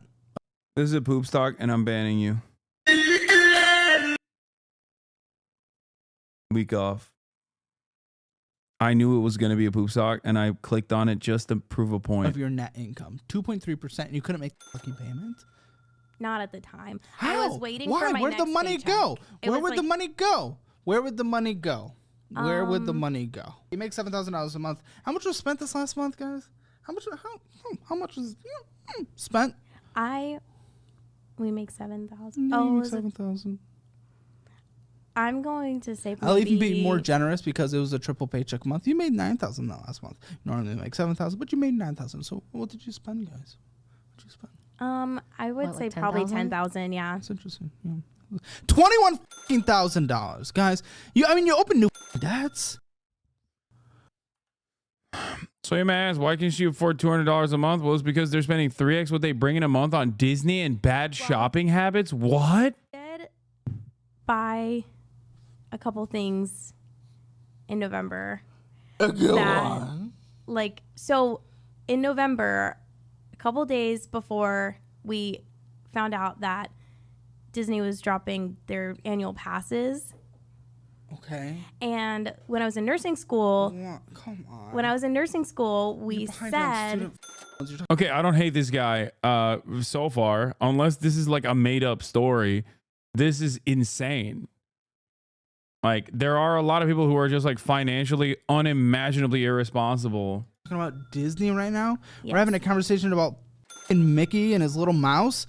What are we doing? well, I told myself it would be my treat for like finishing nursing school. You don't get treats if you're not paying your fucking bills. You haven't paid for nursing school yet. You owe on it still. Oh, okay, what? So the passes were $2,000 For the both of us. What? For both of us. For fucking what? For the whole year. So now we can go anytime whenever we want. To any park at any time. Just to Disney, the Disneyland parks. Wait, but that still doesn't make sense. You make it $7,000 a month. Passes are $2,000 a month, or passes are $2,000 a year. Wait, what? Okay, $2K flat. That's not that bad. I mean, it's still a scam if you're not really into Disney, but it seems like they are. But I don't understand. For most of the people he has on the show, it's like a death by 1,000 cuts with DoorDash. He's not bad. He's tough love and thumbnails are bait. He's addressed it before, I believe. Something about watching the millennial Dave Ramsey is worse than watching 30 minutes of Pusak. No, Dave Ramsey is far worse than this guy. I don't think this guy is anywhere near as bad as Dave Ramsey. Dave Ramsey is like also shown in schools, from what I understand. So unless he's done something horrifying that I don't know of, like, he's not. Which one's that? In California. Oh, did he one? No, I think it's the better one. The best one. Isn't I it think much smaller? It actually has the same amount of rides almost as the one in Florida. But the one in How Florida are you has guys more. getting there from Mesa? Getting what? Getting passes. It's in LA, so it Oh. costs money to get there. Yeah, we drive. We drive there. Okay, well, so you're getting places to live. Does it cover the place to live when you're there? Nope. No, we just get a hotel. So Yeah, Disney is so expensive. They're both irresponsible, and this is where Caleb realizes it, realizing that what their debt situation is, knowing lesbian marriage statistics. Caleb asked them, why would you get married? Wait, what? Lesbian marriage statistics? How can society survive without millions of legions? What is this guy saying?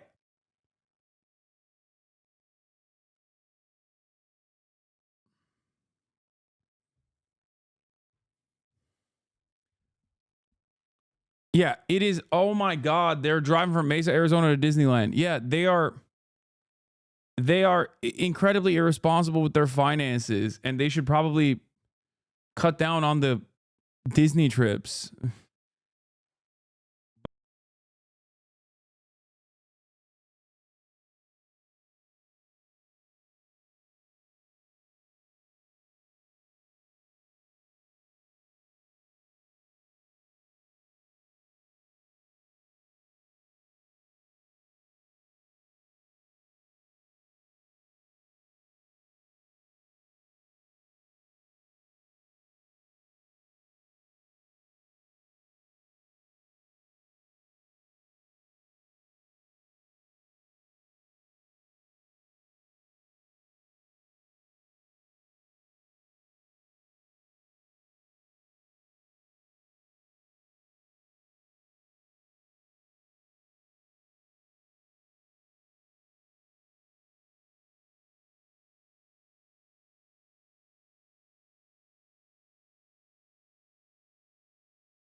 Okay, that's right. I'm walking around going, yeah, I'm 5'11".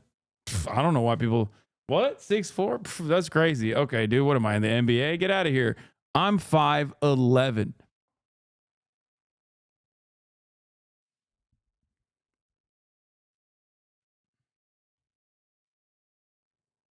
How do you feel about that? We have to take Hasan off the market.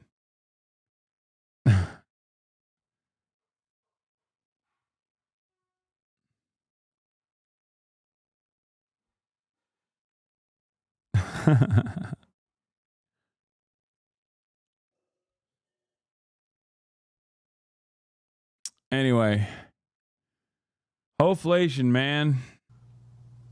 I got to do more relationship related content. I think there's a lot of rudderless ships out there. You know what I mean? There's a lot of men who need this advice and help.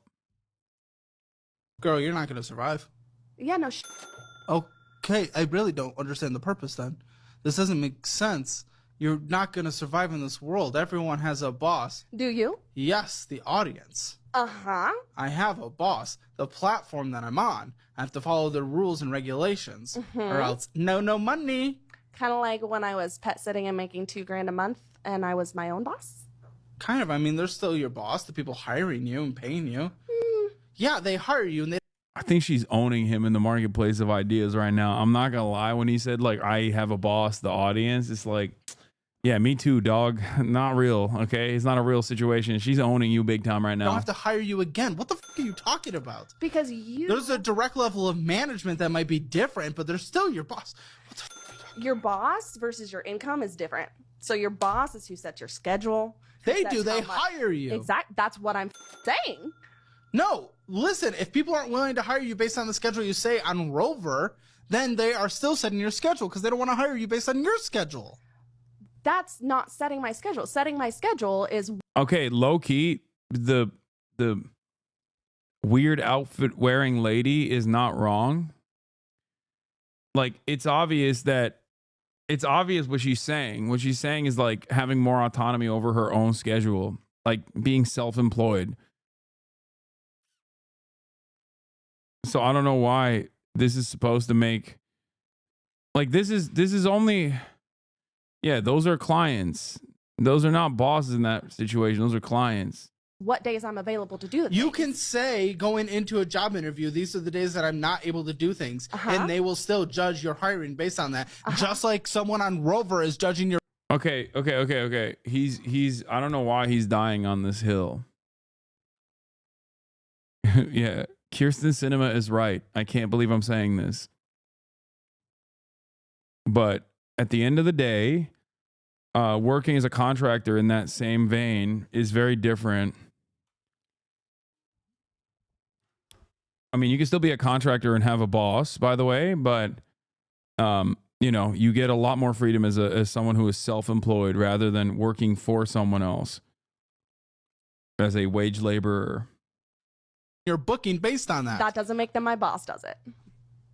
Okay, you're just viewing it in a slightly different way. Whatever, that's okay. Mhm. And I think you want to view it on a very like corporate overlord versus like you are accountable to someone. I am accountable to myself and my clients that I make. You're accountable to Subaru because you That owe is them true. money and you signed a contract. Yeah, that was. And you're like, I don't want to have a boss. Well, you said your therapist said you shouldn't have a. That's not Kirsten Cinema. That's Stephanie from Full House circa 1994. He's very stupid, but you don't realize it until you see like 5 clips of him in a row because usually his guests are slightly more stupid. I mean, you just described the internet. That's like people say that about me too.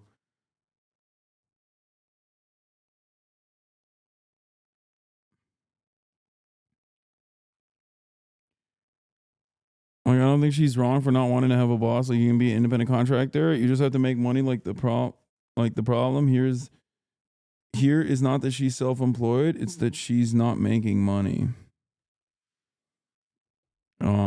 I guess.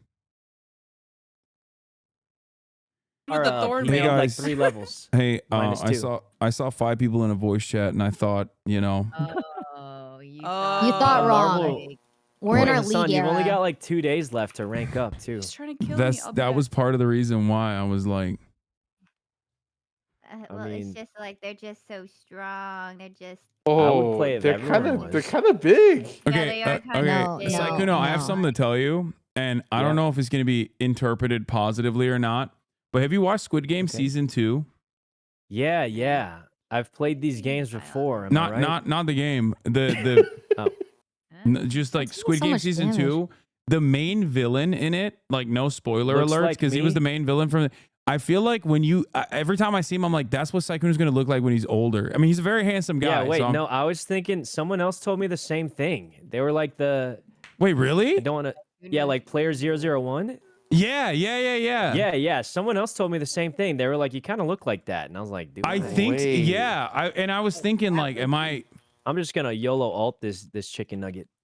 Yeah, go on. Sorry, I was fighting this guy. No, to the death. I'm worried because, like, you know, I thought you were gonna get mad.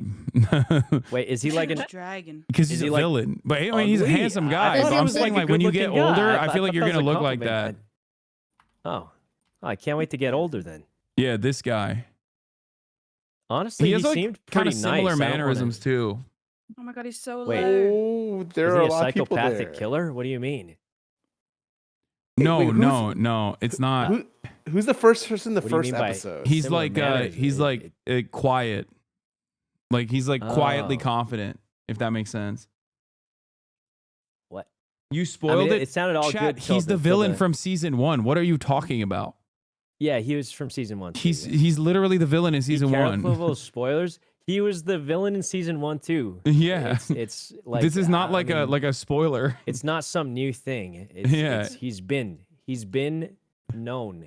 He's a known guy as the villain. Anyway, I'm gonna clear comms now. You guys get excited. Oh, yeah, get, no, you're good. Keep Good, going. thanks. Let me know if you guys want to play. Let me know if you want to play Marvel Rivals. Yeah, there's only 2 days to rank up. Oh, Who was that? Who's that's Ray, I think. Yeah. Who's that? That We're said? playing League. Oh, okay. League of Legends. I'll come, Mascara. Okay. Oh, this guy's Bye, gonna guys. get clapped again. Good luck. Hey, Thanks. Thank you. Thank you.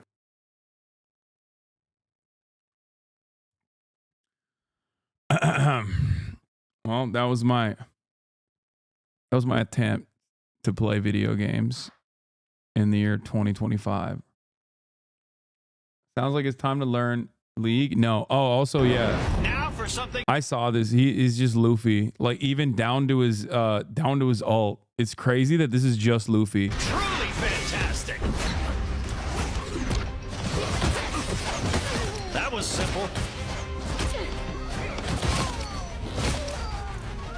I've got you. Double the failure. Maximum. Let me return the favor.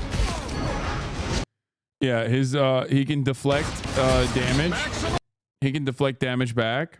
Let me return the favor. His right click is grabbing people, and you can grab up to 2 and then make them kiss. He's got a decent range. He plays as a DPS, even though he has like some Vanguard capabilities, it seems. He can also put he can throw back projectiles. He also can put a shield, or he can shield in front of people, I think. I'm as strong as Ben.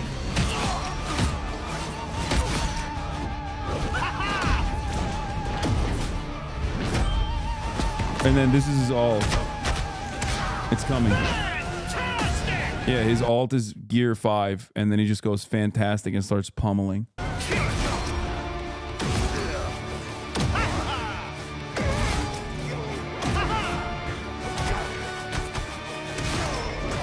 Arousing success.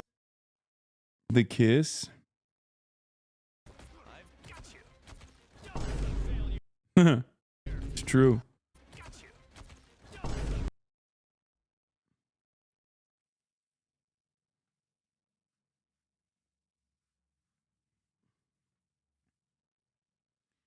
Have you seen Sue? No, she's invisible. I can't see her.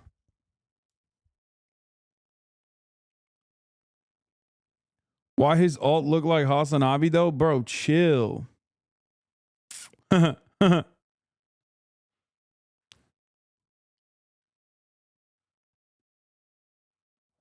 you cosplay this?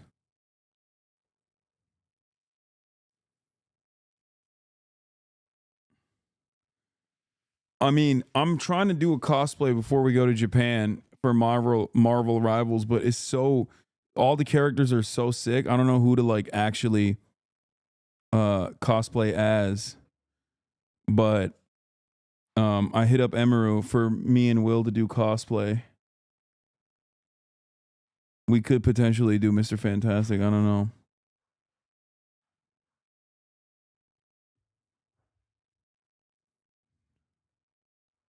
Bit crazy. Let me return the favor. Bro, he's so silly.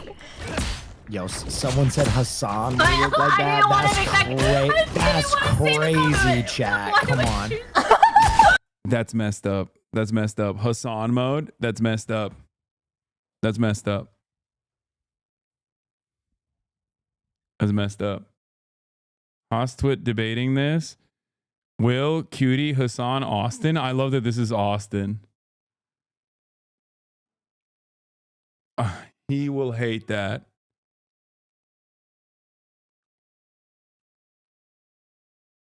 Squeaks has some Marvel rivals. Emma and Will on Miss Fantastic.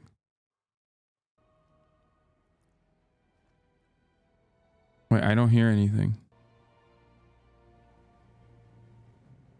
I like how her shit bounces. Wait, I'm mean, like, sorry. What? Oh, her attack! Her attack! Oh my god. Her attack! I like how her shit bounces. I was thinking, me too. Me too. No, they bounce. Look. Oh my god. Yeah, There's a lot of dev work that went into that, actually. They damage and heal. That's crazy. Yeah, her attack bounces. Wait, devs, I'm sorry. I didn't mean. Oh yeah, this is a sponsor stream, isn't it? Like, oh no. Oh no.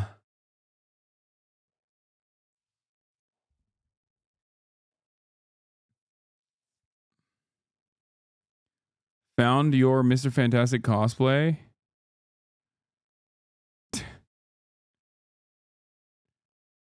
Sue Alt. Yeah, God damn, dude. Stop. But like also don't stop. That's crazy. That's crazy. That's actually sheesh.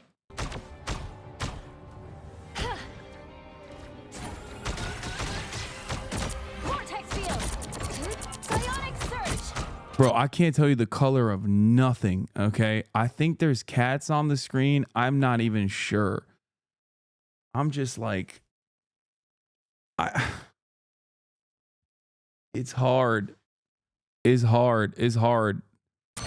Disappear! Like, you could ask me what Dr. Sue's skill set is. I will never be able to tell you. I have no idea. I do not know what her skills are. I cannot. Oh my God.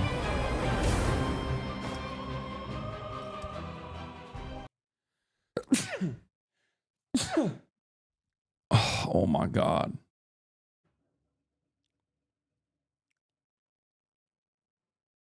Please get a pickup truck like this for your next whip. Oh, the Palestinian one? Yeah.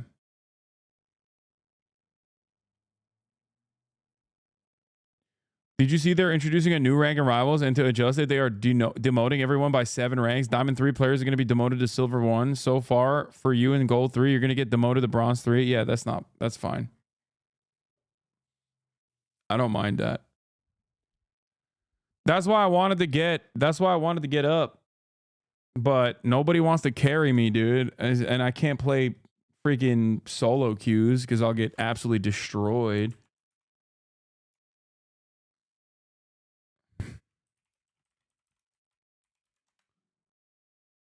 You know?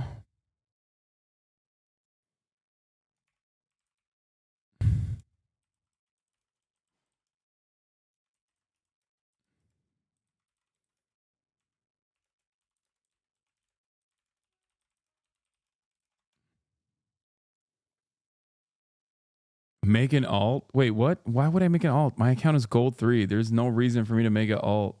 Do your predictions? I already did my predictions. This is like the prediction meme has turned into the gaming meme, okay? People that like constantly chirp about me not gaming while I'm in the process of gaming. You know what I mean? I did the predictions already. You missed it.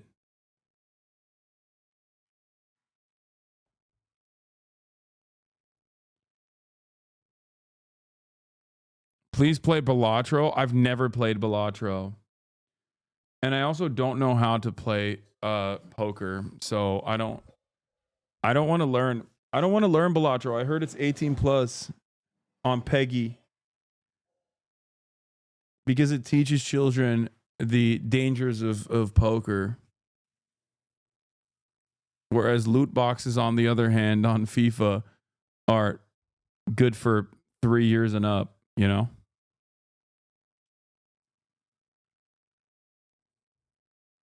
It's not supposed to be 18 plus. Yeah. Excuse me. I care about what the European rules around that sort of thing are. Okay.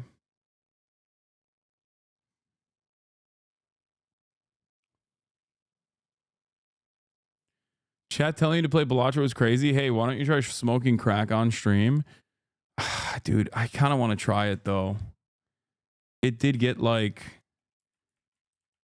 so many rewards, and also on top of that, you know what? I'm going to buy it. I'm going to get Balatro. I'm looking into it. I'm looking into the Balatro. Balatro sweep. Balatro bottom left while you do news tomorrow. It's that addicting. Hold on. I think I've used my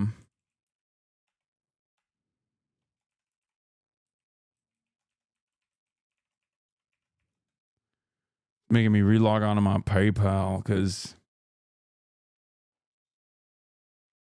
best pooping game of all time. Brother, you're going to develop a hernia if you poop for the length of a Balatro game. Bro is buying Balatro but not installing League of Legends. Yes, dude. I said I want to find a new addicting game, not ruin my life in its entirety and become a worse human being overall. Like there's levels to this. It's like I'm over here being like, yeah, I'll smoke a little crack, and you're like, no, you have to do meth. Okay? You're like, you have to mainline fentanyl. Like immediately. Not even crack. I'm like, yeah, I'll do a little bit of coke. And you're like, oh, you're going to do coke? Here's some fentanyl. You should just, you should mainline it immediately.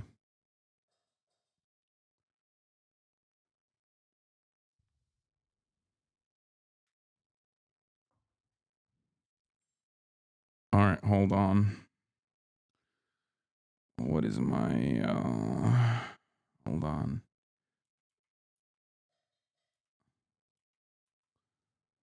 Okay.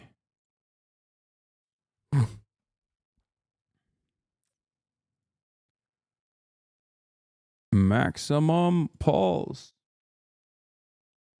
Hey, yo, play the Butts game. We just looked at that. What's up with that? Yeah, I will.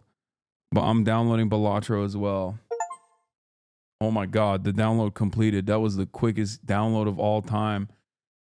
I feel like crack should be a little bit more inaccessible. You know what I'm saying? Like,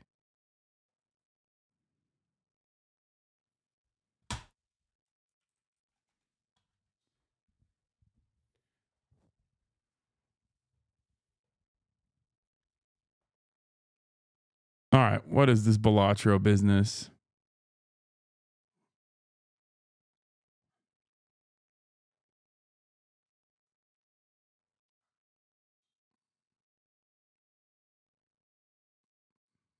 See, it's not even loading. What? Why isn't it showing up on screen? Okay. Wait, what is happening? When I click into the game, it won't show up on screen. When I click out of the game, it shows up on screen. But when I click into the game, it doesn't show up on screen. What's that about? The music is jamming.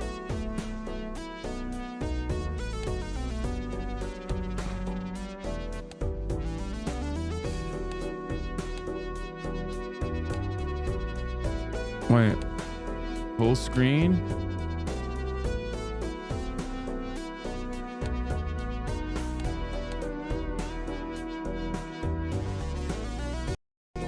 God looking out for you, bro? Uh-oh.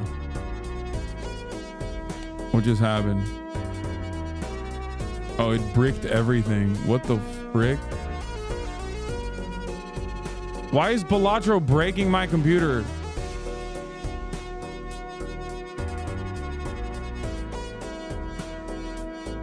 OBS settings for game capture. What are they? Are you capturing Windows 11 style?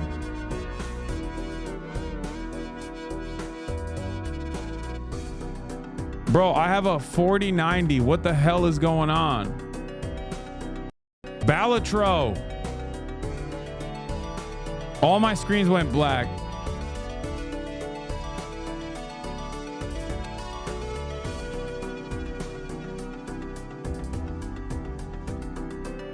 Do I need a 5090 for the Balatro? Why is it like this? Balatro is making me drop frames, dude. Oh, wait, it's working now. Oh, nope, it's gone again. What the hell? This is so weird, dude. Like, it just straight up doesn't show the game.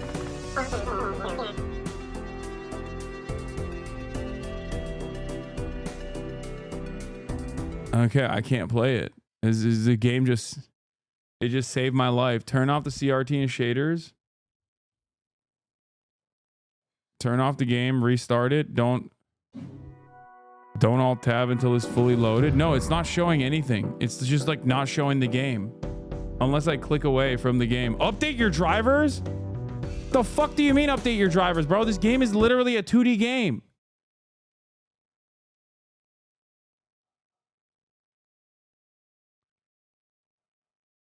Alt enter to cycle full screen when the game is active. PC just got to adjust to the font. What is happening, actually? Look, I'm clicked away from the game right now. But when I click into the game, it just goes dark on the OBS. And alt enter doesn't work.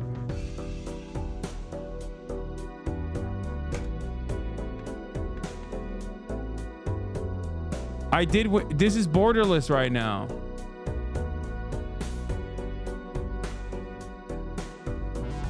They have an AMD just installed. This is happening to me too. The thing is, I deleted the folder. It still isn't working. What is this? I do have AMD and check for driver updates. I don't know where to find this file that people suggested to delete. Stream elements kind of burn into the black screen. I saw others posting.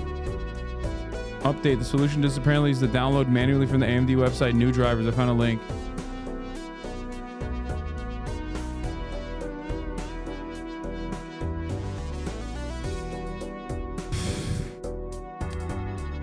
I think it just doesn't want me to play the game, chat. Like, low key.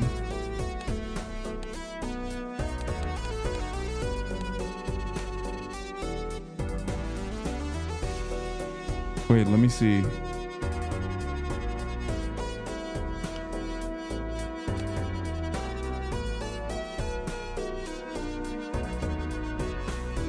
What the hell is going on, bro? What the hell is going on? Bro, this game does not want me to... It went back to full screen mode. Oh no, it is on full screen. But it like auto forces the game to be... I try to go to 1080 and it auto forces the game to be like maximum 3840 by 2160.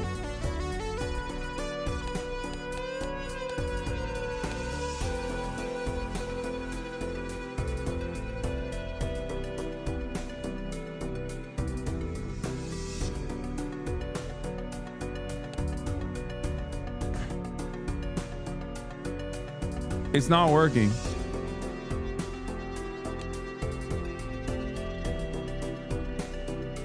I have to wait, maybe this way? Oh my God, if I do windowed mode, it works.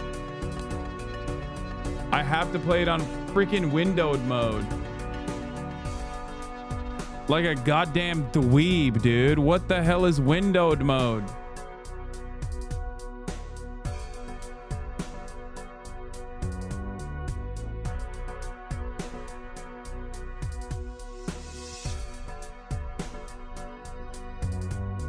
It's related to HDR settings. Make sure OBS is streaming Balatro is game capture and not a window capture.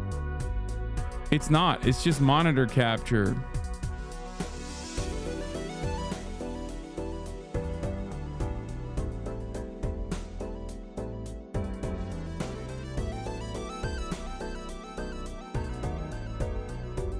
I don't know what's happening.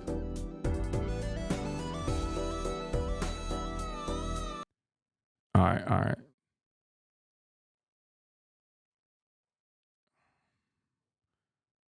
I live for another day, okay?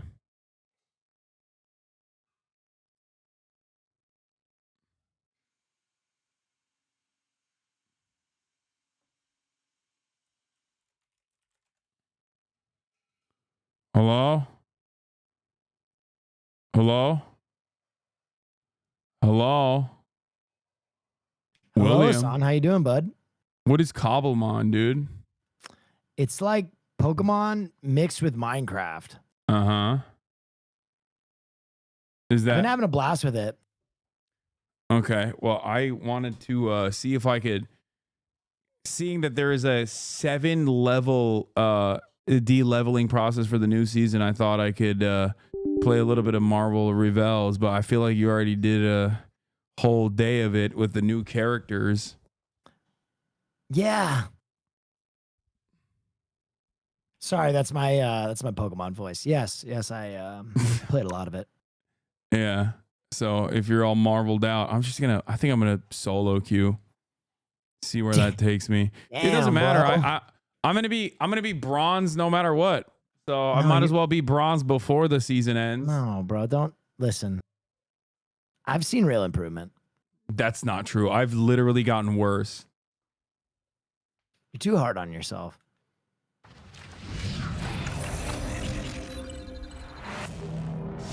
I think you're a Thor anyway. You keep pushing this Thor narrative on me. I feel like it's way harder to play. Trust me, once you get that pop-off feeling, you're going to be like, damn. I have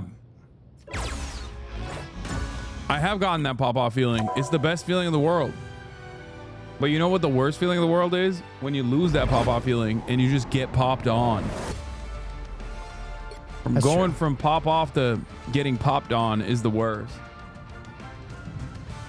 But anyway, all right. I won't keep you from playing Cobblemon. Also, I'm setting up a cosplay for Yumi and Emeru. Awesome. Sounds good. If you change your mind, though, Cobblemon's here. All right. We'll do. I know the guy who set it up, so, maybe be able to pull some strings for you. Thank you. All right. Good luck, brother. All right. Neswa said he wants to carry me. Your mental needs work. L's are inevitable. Neswa, you want to play? We can duo queue if need be.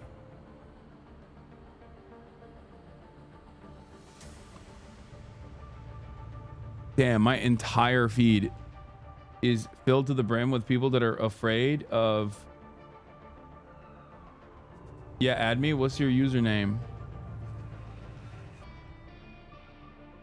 Chat, he's gaming. Stop asking him to game something else. Yeah.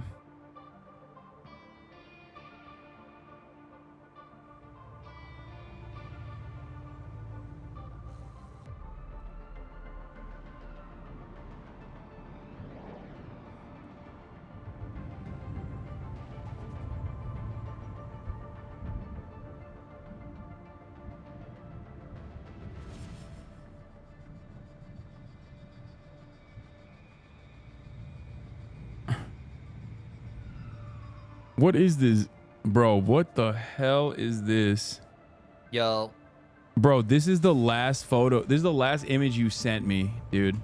What was it?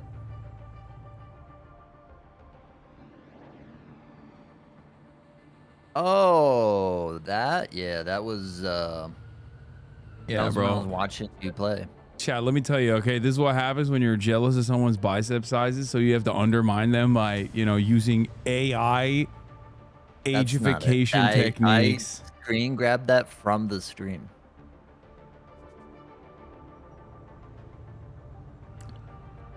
All right. What's your You gonna username? add me, Write it big in the dog? chat. Hold on. Write it in the Discord so I can add you. It's Neswa, brother. Oh, it's just Neswa? Yeah. All right. Damn, you're already past me. Of course. What do you play? What do you mean? Yeah. Magneto? I play some tank. Wait, what are you? You're... I play. You're Thor. plat 2? Can we even play? Should be, yeah. Yeah, no, we can't. You're plat 2. You need a. Ooh. God damn it! I'm gold 3. I need to be gold 2 in order to be able to. Dude, I've only been playing for 2 days, and I gotta make an alt account for you. Well, you can't. Then we can't play. We can just play not competitive. It's fine. All right. Literally, this is my fault. Like every single. I know. It is your fault.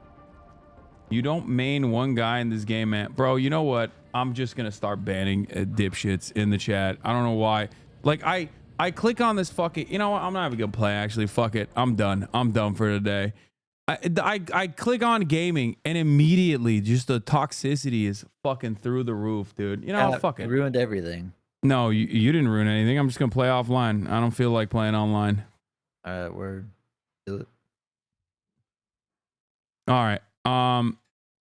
I'll be. Hold on 1 second. Let me end my stream. I'll be back in a second. All right, everybody. That's all for tonight. Love you all. I will see you tomorrow, as always. Same time, same place. Okay. That's it. Maybe we'll dive into Balatro tomorrow. Okay. Peace, everybody. From your favorite political commentator, not gamer.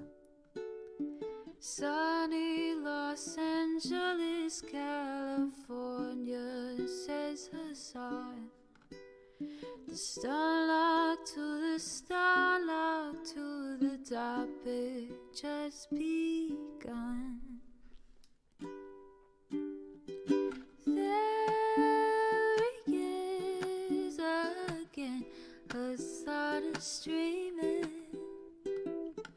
Hasan is streaming. There he is again. Hasan is streaming. Hasan is streaming. Reviewing the P.O. box. Uncle Uger's face. Sudden discord active prop. Great names take embrace. Tiny Bernie Sanders, LGBTQ Air Force. The whole left at your fingertips, Anne at your door. H3 crowded debate, the Young Turks online show. 3 full fucking years of this, plenty more to go. 90-day fiance talks of champagne bourgeoisie. A Trump rally live reaction, a mass riot at DC. There he is again, Hasan is streaming. Hasan is streaming. There he is again, Hasan is streaming. Hasan is streaming. Reading live stream fair comments, Austin show chat advice. And all the ways the right-wing pipeline can suck you in online. JCS react, Lord frame gets broken, cover blown. A full-blown mass pandemic monster streaming at your home. Total radicalization coming out to find. The system you were taught to trust in was broken the whole time. All these daily streams, whether big or whether small, helped me and so many find the meaning through it all. There he is again, Hasan is streaming, Hasan is streaming. There he is again, Hasan is streaming, Hasan is streaming.